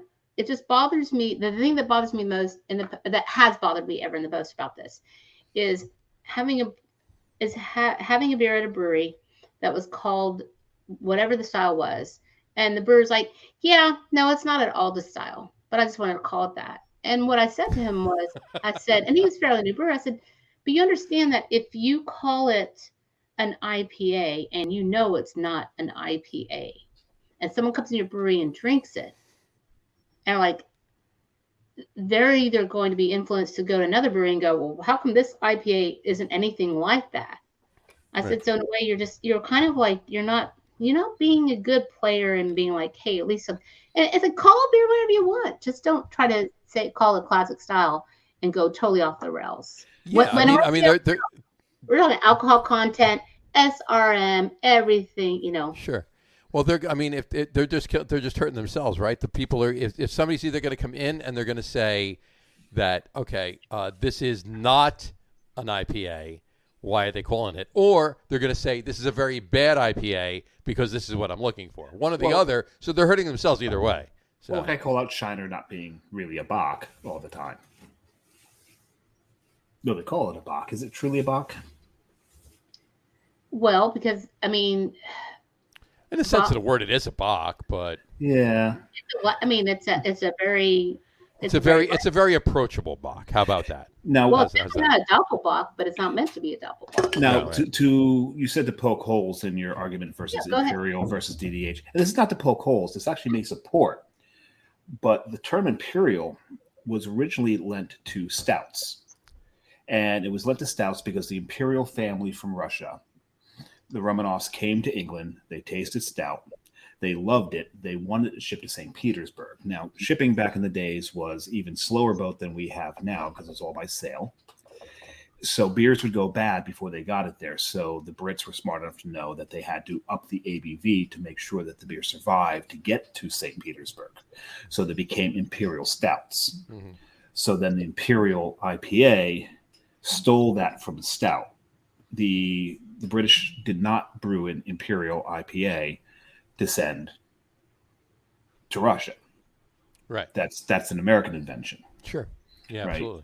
So Imperial and Double are both American inventions, and it really depends on how you define it. To Debbie's point, do you define it as Imperial or double? Are you doubling the ABV? Are you doubling the hop bill? What are you doubling to get you? What exactly are you doubling to get to? And, right, and exactly. I will say that yes, I would definitely say that. Yeah, I hear you there. That because you're thinking about the idea of that the mythos behind the Imperial and the IPA story and all that is that you wanted something bigger, not just an extra dose of grains there so that you're able to really get a nice higher ABV, but the hops are supposedly supposed to help because hops are antimicrobial in nature, so the beer will last longer. Now, something that Mitch says in his book on IPAs is that it's that some of these beers that got shipped it's not that they were only made to be that way and shipped over for this reason. These beers they had popularity there in England. They were having that popularity. They wouldn't have created simply just for that. But no, I totally agree with you that there is going to typically be that extra bit of hops. And historically, when you look at what Imperial Stout, Imperial beers. Yeah, I agree with you, definitely. Yeah, that popular in England was for IPAs. Right. Because most everybody listening knows the story behind IPAs. They needed beer to make the trip around the Horn to India to the soldiers. Sure. So they increased the alcohol and the hop content. Sure. So that's how those were built. Exactly. Throw this up really quick, Deb, if you can hear. Annabelle Luna is heading out. She's all right, guys. I have to head out. Cheers. This was great. Thanks. Can't wait till next time. Just want to throw that up there. Annabelle, thanks for listening. Thank you for Annabelle for listening. Thank you so much. Well, I was checking my beer library, and I was looking for my beer library to see if I could find the book that Mitch wrote, because I think it's good that one of my favorite sayings is actually from Bernard de Chartres, who says, "It's only by sitting on the shoulders of giants that we can see farther." So I think it's important that we not and understand my background is science. My degree is in biology, ecology, evolution, conservation. And so the idea of that science is not science if you accept everything as it is and you don't build upon that. Sure. And I think that's the same when you look at beer.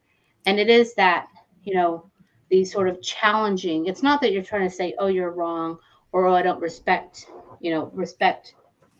what you're experiencing that. Right. But I do think that this is how we go and we grow with what we're doing. And so that's what I liked. I just love the fact that it wasn't just, I just think that Mitch's book was very pivotal I think it's a book that just is so, I don't want to say underappreciated. I just feel like more people should read that book. Yeah. Because it's a great book. Because of how informative it is and how it challenges people's way of thinking. Mm-hmm. Well, it's funny because I'm actually a trained historian. Oh. And history is very similar to science. or unless you don't remember, history is written by the victors, right? So there's always three sides to a story, right? Their side, and the truth. So anything that I bring up as far as beer history is concerned, there's always questions involved. Like take the Reinheitsgebot, for instance. I'm so glad you were reading my mind. I want to talk about this. Because my theory behind the Reinheitsgebot is it is tied into the Protestant Reformation. And it really was a revolution against the Catholic Church. Because when it came out, the main bittering ingredient in beer was gruit. It was not hops. Hops was really not used a lot. And the Catholic Church controlled the Gruitreich in Germany. So the year after the Protestant Reformation, the Reinheitsgebot comes out, and they mention hops specifically, not gruit, the main ingredient, bittering ingredient in beer. And it fell in line with revolting against the Catholic Church and falling in line with Martin Luther's tenets against having to pay for everything to the Catholic Church. Mm-hmm. So I think it had a religious impact as well, and not just beer purity. So you look at history, tie that in. I'm glad you brought that up, because that is something that I don't think people realize, is that my understanding is that purity laws, there wasn't a purity law that just came out all of a sudden in 1516. Right. They were existing across the centuries in various countries, in various regions. Right. And also, I will say, going back to what's not so much what's the stupidest question, but what is one of the worst perceptions people have, is that the Bavarian purity law applied to the entirety of Germany, and that it continues to today. Because if that were the case, we wouldn't have rot beer from Nuremberg, we wouldn't have wit beer, we wouldn't have the Hefeweizens, right? And I'm fairly certain that my favorite Hefeweizen by any means, and one of the best Hefeweizens brewed in the world, is almost 1,000 years old at this point. All right. Sure it was being brewed before Reinheitsgebot came in. They had an exception, and the Reinheitsgebot was supposedly put out and mentioned malted barley because of the war effort, and that wheat couldn't be used because it needed to be used for bread, right. Which I think is a fallacy. You think that's okay? Is it about war, or is it okay? So please dispel this, whether it's fallacy or not, because my understanding was that it was possibly kind of geopolitical in nature, that there was a shortage of the other grains, and that there was a shortage of the grains. There was a shortage of the grains. That Duke Wilhelm could essentially go, hey, we're going to charge a premium of taxes on these grains for the food industry. We'll retain barley just for the beer industry. Now that's a bit more of my assumption. But you're correct. Okay. Absolutely correct as far as what was put out there. My assertion is that the Reinheitsgebot became more of a religious attack against the Catholics in Germany, and the Duke was Catholic. Oh, okay. I see what you're saying. So then the question that you have to prove is, or the thing that you have to spell is, correlation does not imply causation. So absolutely. There you go. Right, exactly. That, right? Listen, that's why I'm calling it a theory. Here you go. Yeah. I got the DeLorean outside. I'll set the let's go. I'll set the flux capacitor, and we'll go back and we'll figure it out. Johnny, I think it's hysterical you said that, because in my tour, one of the things I do to talk about storytelling is to be a storyteller is when we go into cellar, I'm like, hey, humor me here for a moment. We're going to jump into the Jester King time machine. I made out a bunch of old barrels from the back. It's like the TARDIS, so it's bigger on the inside. And we're going to go back to thousands of years ago to we know that people are making things like mead, wine, ale, gruit by taking these ingredients and combining together. But they thought, hey, magical intoxicating elixir. There's a stone tablets they found from Assyria. Then fast forward 1516. Right. And even in 1516, the purity law is not just about what you can put in it, but it also was you need to have dedicated equipment. Right. It wasn't because they knew, oh my gosh, there's these bad bacteria, this or that. Because in the 1800s, when Louis came up with germ theory that we actually understood this, right? Yeah, yeast is not mentioned in the Reinheitsgebot. Yeah, not at all. Because they didn't know about it. But here's the analogy I just wanted to share with you, and that is, so part of my portfolio career is being in the water industry, and I worked for a water treatment plant where we were supposed to fluoridate the water, and I wasn't a big fan of doing that, by the way. But point being is, there was a time where we couldn't fluoridate because we couldn't get hold of the chemical, the hydrofluoric acid, to add to the water, because it was needed in the semiconductor industry, and they could get a premium price for hydrofluoric acid there. The water industry was used to paying this much. So what happened? Because hydrofluoric, this product is a byproduct of making fertilizer. So these guys realized, we're going to tell the water plants we can't sell it to you because they're paying this price. We're going to sell it over here to the semiconductors because they can pay this price. That is the analogy, I think, about why the variant purity law related to what could be in there existed. Is straight economics. Yeah, it was economics. It was the economics. Supply demand. Yeah, exactly. The economics is that they knew they didn't have to have it for beer. They had other options, but they knew for the food industry they have to have these. That's just my.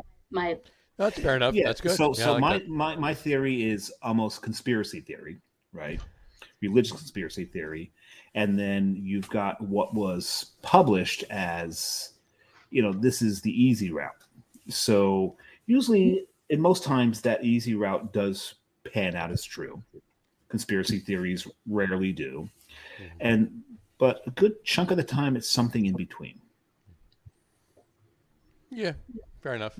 But I will say, in a way, my understanding is, if you think about it, the Reinheitsgebot, it's a food safety law. It's the idea of don't freaking put stuff in the food or make the beer under conditions. But then again, that is what you're looking at, because I always like the fact that people do think, because beer should be pure and chaste and don't add adjuncts. I'm like, that's BS. That's not.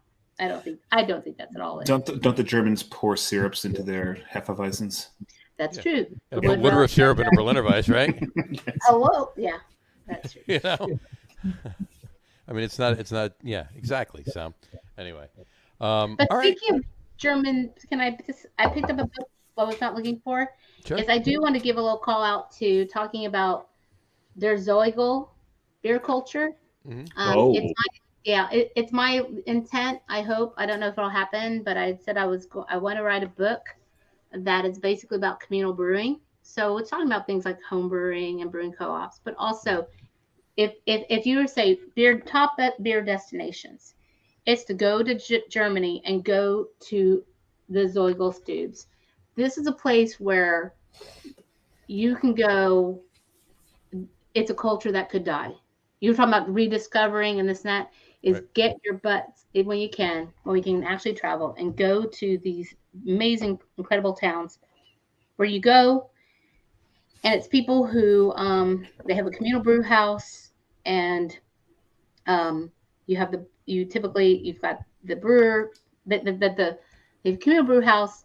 If you have a Zoigl Stube, it means that you've actually you have the authority to brew in there. You take it back, you ferment it. When the beer's ready, you then you put out your Zoigl store, and you'll serve food as well. And that's where it goes back to what I said earlier about Gemütlichkeit and far as hospitality. And these are people that literally, I was there visiting. I've been drinking, going around and drinking the beers, and it's ridiculous the price that you're paying. I mean, just ridiculous. It's so cheap. And I remember going back and realizing I'd lost my glasses while on a trip. I go back to look for them, and there's the owner. She's like, "Oh my gosh, we found them! Here they are." But even going in and saying, "I'd like some meats, but I really don't like. I'm not really a big fan of this." But American going, "I'm just not really a fan of this meat. Do I have a choice?" And she's like, "Debbie, come here. Busy Saturday night, gets me up, takes me into her kitchen, and shows me the tray and says, this is what, and explains everything there. And she says, you tell me what you want, and I will build you out whatever you want. Meanwhile, staff's coming by, and just the hospitality of the people there, the community that is there is just so it's just so amazing. It's so wonderful. And it is having someone say, oh, yes, I'm working here at my family's Zoigles Tube. Come and see me at the brewery I work at. I'll take you on the tour, but I'm sorry, it's a condensed tour. That was like 90 minutes at Erdinger. 90 minutes at at Erdinger. Oh Condensed. Usually it's 3 hours. We could and then go to their little herb fest, and it was amazing. It's funny you said that it's condensed tour, 90 minutes at Erdinger, and Joe David last week was saying he got the friends tour. and family nickel tour at Sierra Nevada in Asheville, and it was the condensed tour, and it was 45 minutes to an hour. So. But to your point, we could do a whole show on the German beer culture, town to town, and how food is such a large part of it. It's one of the biggest mistakes we make in this country is that food and beer aren't considered hand in hand. People will go to a bar and just drink beer, really not order anything. They're just there to get a buzz on. It's foreign to Europeans, and especially to the Germans. No, absolutely. But then there's also that culture of town to town in Germany where every town has its own style. Right. And that goes way back to, well before cars, when everything was, transported by horsepower, literally horses. So every town, the brewery, they made this beer and it became synonymous with that town. That's why you have something called Berliner. Berliner means from Berlin. Right. Kolsch means from Cologne. These styles grew up in these towns. Same thing with food too. I mean, yeah. I know it's just like fast food, if you will, or quick food, but like Frankfurters, it came from Frankfurt hamburgers. But I think this is something too. A topic that hamburger was invented in the U.S. I realized this was a topic. I was joking about a little of that, but. Yeah. That might have come up with this discussion, and that is about the idea of intentional living and how it relates to what you are talking about briefly. I know you're talking about passports. And one of the concerns I have about when there are like these brewery passports where it says, here's a beer trail, go along here, is that if it's great to have one where it's like, hey, at your leisure, come through and check these things out.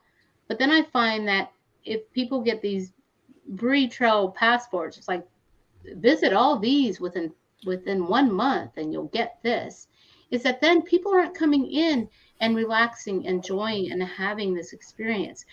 And it is too why I was talking to someone yesterday about how this weekend about why we charge for tours right now, $5.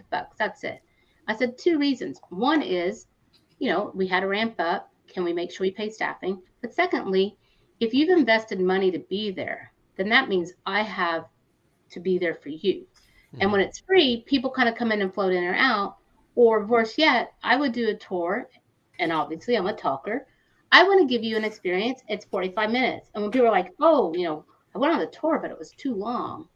And again, intentional, this aspect of somebody coming in and being like, I want it quick and dirty. It's like, that's not what we really want you to do at Jester King. We don't want you to come out and just come in and do a quick tour. We don't want the buses coming rolling through and I'm just here to slam some beers and make it to the next brewery or whatever. So same with beer passports. People are trying to drink that one free beer and make on. It is about intentional. I really do feel that Jester King does emulate that idea of intentional living, of coming out, relaxing, having a great experience, walking the trail, listening to music. And, I think in general, most breweries and brew pubs, that's their intent as well. They want people to come in and enjoy their food or enjoy their beer and build community and socialize and go back and create this hospitality. The same thing that we see when I talk about these places in Germany that are at risk of it going to extinction. They almost have before. And what I loved about hearing you say the Texas brown ale, for America to get to that point where we do have regional styles, the California Common, right, which is Anchor Steam, right? That's the California Common. And to get to that point of what Germany was at one point, where you have that beer culture along with the food culture that would be a fantastic thing to see. So add to your wish list when you go to Nuremberg and do the tour underneath the cellars and have the rot beer and have the whiskey as well. I'll find that name. Oh yeah, please let me know that. So Yeah, happy I didn't miss out on that. It was incredible.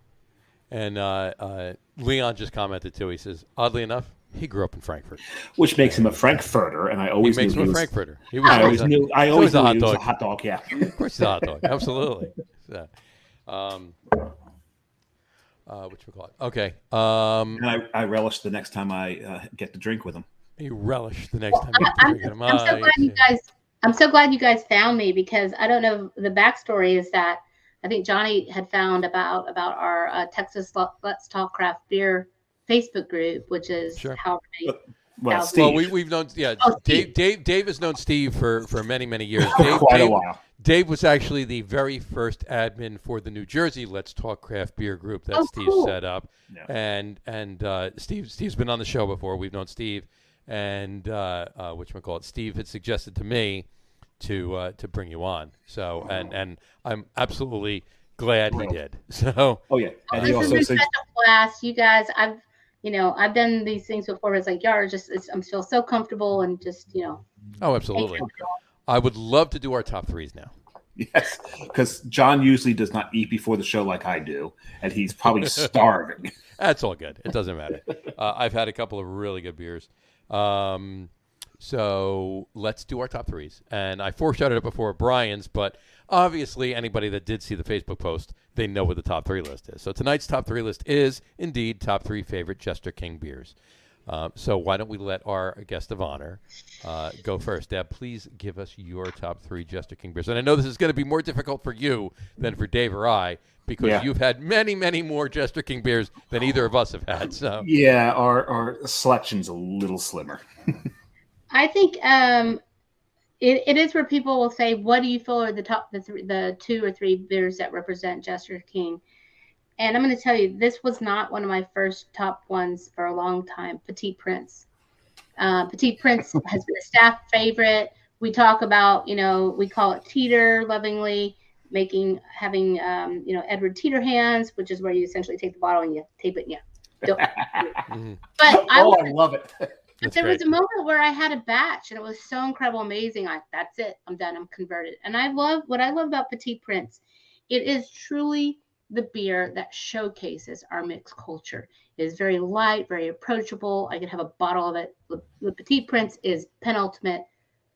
If I would say there's one you have to have, I would just say have that beer. It's a beautiful beer. And I love Antoine Saint-Exupéry and Petit Prince.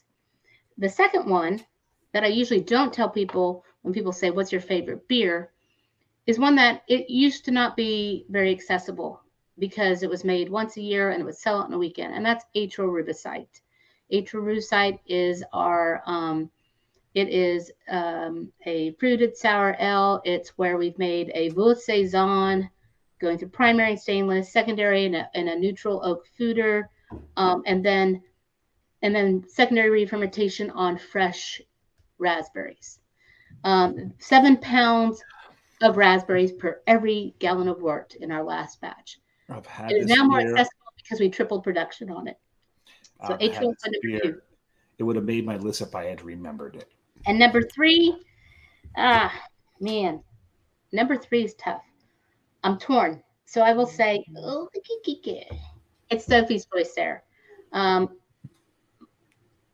am ride or die with the OG black metal, but I think that we are really crushing it right now when it comes to our German style Pilsner. I'm thinking that this Helles is incredible. At the same time, what we did with the Bitter Death with this Belgian Pale Ale. So I can't pick a third. I'll give you a time. John, she must have watched the show because she made a top 3 into a top 7. She made a top 3. Yeah. That's what we do every week. There you go. So you're going with the Helles or the Pils? I'll go with our. Oh, it's tough, man. I just had this one tonight for the first time. I'll say Yeah, we're kicking ass on this one. Our Italian Pilsner was really great. I'd say we're rocking it with the Munich styles, with the German style. So yeah. Loving it. That's great. That's awesome. All right, cool. That sounds good to me. Mr. Samurai, please give us yours. Well, I'm going to go 3-2-1 on here. And eventually I'm going to find, and I'm looking down because I'm trying to find my honorable mention. But I'm going to let that go. So number 3 she mentioned because it is such an approachable beer. I love this beer. They list it as a table beer, which is really an appropriate way to call this beer. It is Petit Prince. Mm-hmm. Or if you've took way too much French through the years, Petit Prince. Petit Prince. It's just a wonderful beer. The hop character in it is just, it's wonderful. It's light. It doesn't detract from the base of the beer. And I love it. You can drink this beer all day. It's just a wonderful beer. Number 2 is going back to French, Bière de Miel. Ooh, nice. Ooh, this is the honey beer. Miel is French for honey. So anybody who's a fan of Melovino know that Melo is Latin for honey. Mm-hmm. So the French version is Miel. And honey is a hard ingredient to work with if you're working with a beer. Getting it to balance with the malts is not the easiest thing. And I got to go back a second because Le Petit Prince I had at Hunapu. So we talked about just opening up a tap and just pouring the hell out of stuff. And Jester King was one at a couple of the Hunapus. That's where I had it there. But this one was had at it was a place called Van Gogh's Ear in New Jersey, but it was a charity beer share. There was a gentleman in the New Jersey craft beer scene, actually the whole Northeast craft beer scene, Oz Cruz. Pretty much the whole, yeah. Oz Cruz, he did charity events, and all of his charity events, usually about 90% of them went towards local animal shelters. And he put on some of the best charity events. And Oz, was about 3 years ago he passed, John? 2. Was it 2? 2. Was it only 2? It's pre-COVID. But I think it was actually during COVID. During COVID, but no. Yeah, I think it was just pre-COVID. Yeah, just pre. Yeah. And to give everybody a sense of how well loved Oz was in the beer community in the Northeast, Hill Farmstead put up a wonderful memoriam to him. I'd be really surprised, considering that they considered him family, that, most of Hill Farmstead's beers are named after family, that they don't release a beer called Oz at some point, right? Mm-hmm. So, number 1, Correlation. And I'm putting Correlation at number 1 because John's taking my actual number. Actually, it would have been my number 2. Well, yeah. Well, my number 1 is, yeah. So Correlation, loved Correlation. It's, the apple, the what's the herb that's in it? What's the herb in Correlation, Deb? Which I'm not sure if which is it? One of our collaborations with somebody? I don't know. It was apple and something else, but they aged it. Wow! You just totally threw. Holy crud! That was a deep cut. Yeah, we actually had this at one of Brian's bottle shares. Correlation. Wow! Yeah, this was from 2018. It's the first time we'd ever worked with apples. Yeah, it's that. Yeah. What else? Chamomile. It's apple and chamomile, and it's in. It was Gala apples. Hmm. It was Texas grown Gala apples, and then it was aged fresh Muscat wine. Yep. For over a year. So this had a wonderful apple flavor to it. It had that. They had the must but a sweeter must than you usually get from grapes in it. This was at one of Brian's bottle shares. Mm-hmm. Sorry, I yelled a little bit there, but you got me excited going like, man, I totally forgot about that beer. That's a deep cut. Oh, it's a Yeah. beautiful, It beautiful had beer. Well, honey malt and rolled oats and what else was in that? Oh, and the hops were Golding. Goldings, yeah. Golding. Golden Because Snake, that's good. you want to add a little bit of spice to it, but you kind of want the hops to step away from all the other ingredients in it. Brian must have had this in his, because he's got a bunch of stuff in his cellar. Yeah, I'm very impressed. That was only about, we only packed, I think that's like 18. So some of the smaller runs, that was like 1,800 bottles of that. I don't even know if I had a bottle of that. I mean, I tried it, but good job. Yeah. Brian nabbed a bottle of that, and I was fortunate. Brian's been to the brewery, so yes, I think he brought it back from the brewery, There and I you was go. fortunate enough to be at the bottle share where he cracked that puppy open. Yeah. Oh, it was beautiful. Well, and that was not something, I will say again, you know, not everything's going to be a success. And that was one that we were really on the fence about, because when you work with the apples, you can get a bit of sulfur character to sulfur notes come out. And sure. I think it did turn out. We were pretty happy with the way it turned out. It's awesome. Yeah, and so John, myself, our group of friends, when we travel, we bring stuff back. We might bring something back that's indicative of the brewery. Maybe if it's something that no one's ever had, we'll bring back one of their core beers. But more than likely, we're asking, what can I buy today that I can't buy tomorrow? And that's what we're going to come back with. There you go. And then we're going to share it with everybody, and and then brag about it later. Exactly. I really appreciate that part, because going back to what you said earlier, is it's disappointing when you're in a room full of beer nerds and you have a beer and you go, I've got this beer when I was, at this place, and this is what repping is, and you go to serve it and someone's like, yeah, I had it. Well, I didn't think much of it.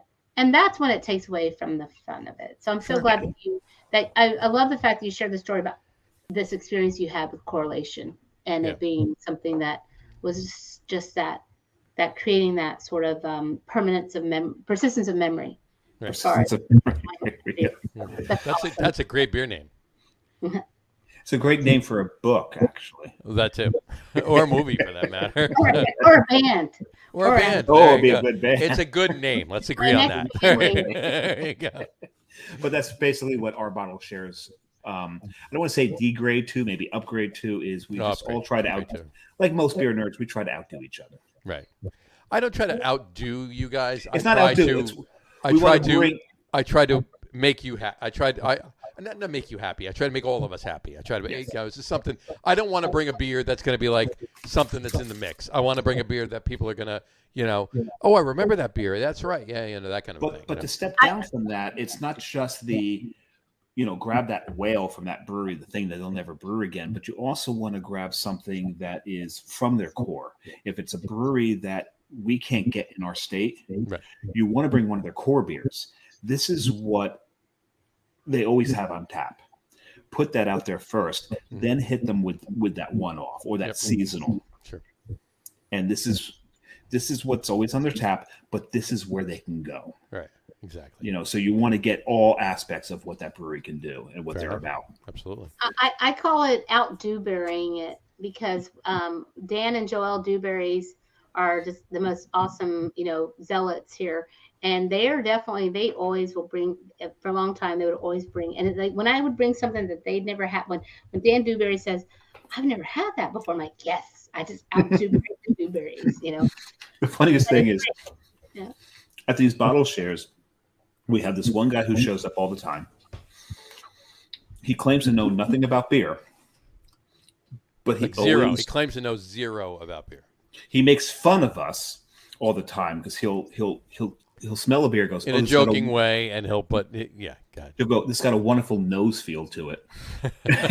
just to bust our balls, but he invariably brings the best beer to every bottle almost share. Every single time he winds up with bringing the best bottle. That's fine. I'll give my three really quick. I'll just run through them really quick. Noble King. It's a good beer. It's a good farmhouse ale. It's got a little dry, tart, nice banana nose. It's a good beer.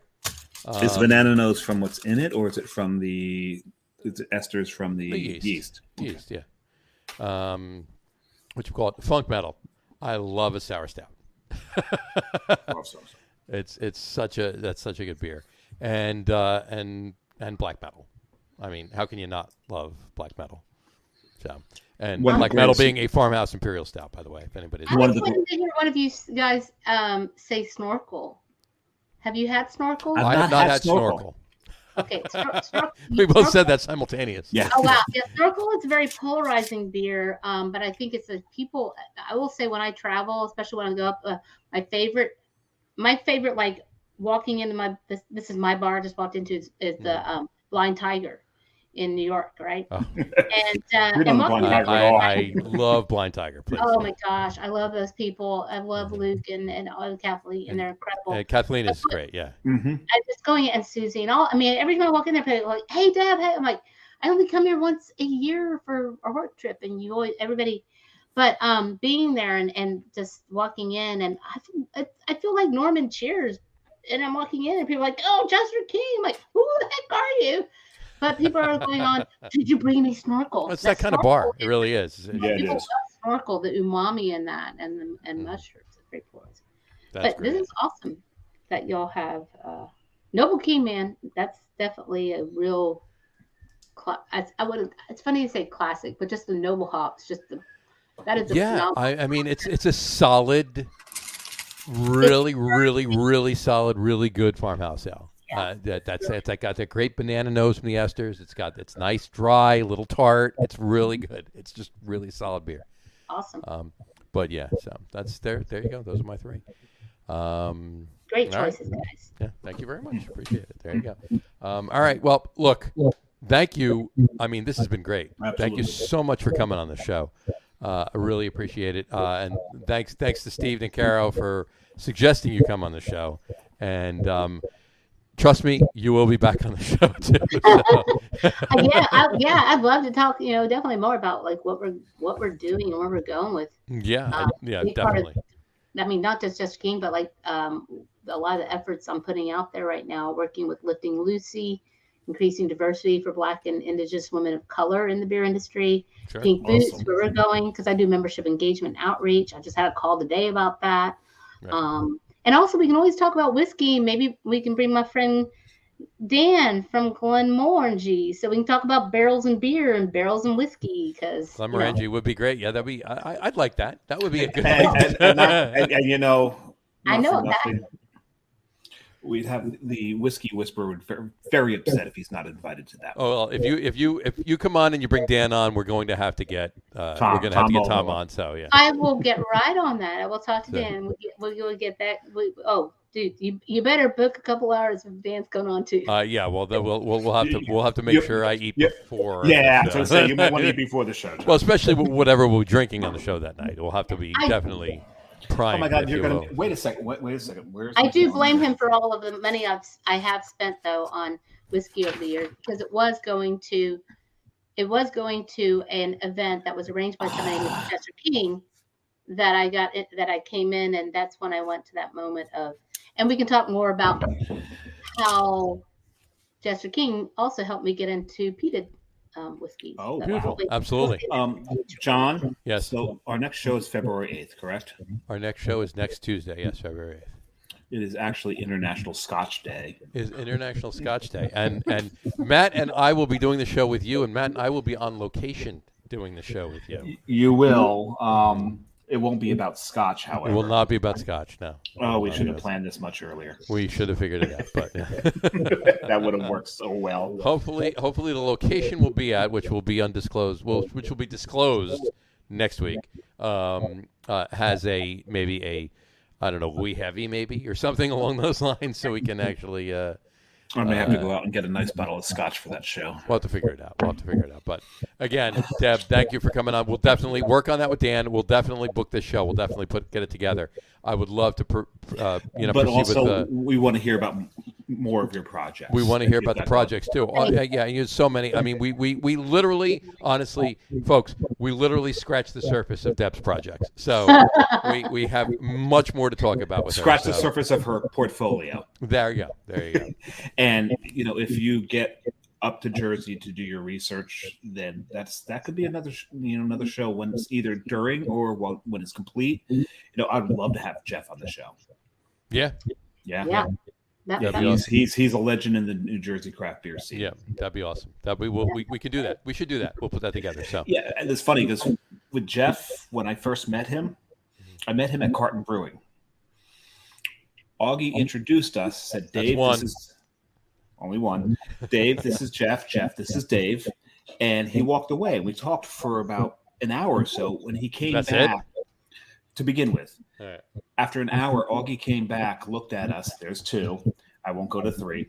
And he looks at us and goes, oh, by the way, letter, samurai, letter. Because we knew each other by our on-screen names, our online names, not by our real names. And we've been speaking for an hour about beer without knowing who the other one was. There you go. So once we realized who the other one was, funny. The conversation entirely changed. And oh my God, we had so much continued from there. Exactly. Yeah, it was about another 3 hours of conversation. Well, there you go. That's my point. So. Anyway, all right. So he's a phenomenal guy, and we'll get you hooked up with him as far as awesome. We'll definitely put that together. And then when you do get up here, we'll get a show together with Jeff. We'll at least get together with Jeff at least. Yeah. And we'll definitely put the show together with Dan too. I definitely want to do that. And I'm sure he'd love that. Yeah. Yeah. Great. All right. Deb. Stay. Don't go anywhere. Okay. We'll be. We want to talk to you after we sign off. Yeah, but John's got to run through his spiel. I got to run through my spiel really quick. So we'll wrap the show up for today. On that note, we want to thank everybody for watching. And for those of you just watching, remember to breathe. I know. And for those of you just listening to the audio podcast, thanks for listening. Don't forget to visit our website, www.lagerroom.com. That's LAGERROOM.com. And please remember, like us and follow us on all of our social media, Facebook, Twitter, Instagram, and our YouTube channel. All of them are at The Lager Room. Remember, we go live with the video podcast on both Facebook and YouTube every Tuesday night around 6:30 Eastern Time.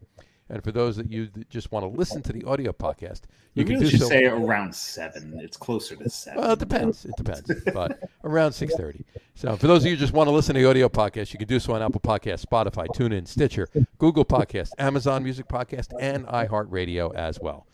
And if you haven't done so already, please subscribe to one or more of those feeds, and you will never miss a show. Again, thanks for following along with us. Deb, thank you so very much for coming on the show. It's been great. Thanks for having me, guys. This is wonderful. Absolutely. Oh, it's been great. Love it. That was a great show. Have a great rest of your week. Have a wonderful weekend. Drink a lot of beer, but drink responsibly. And we will talk to you soon, folks. And you were going to say? Local. I said no. And drink local. Yes, absolutely. And enjoy, folks. We'll talk to you soon. Take care. Cheers.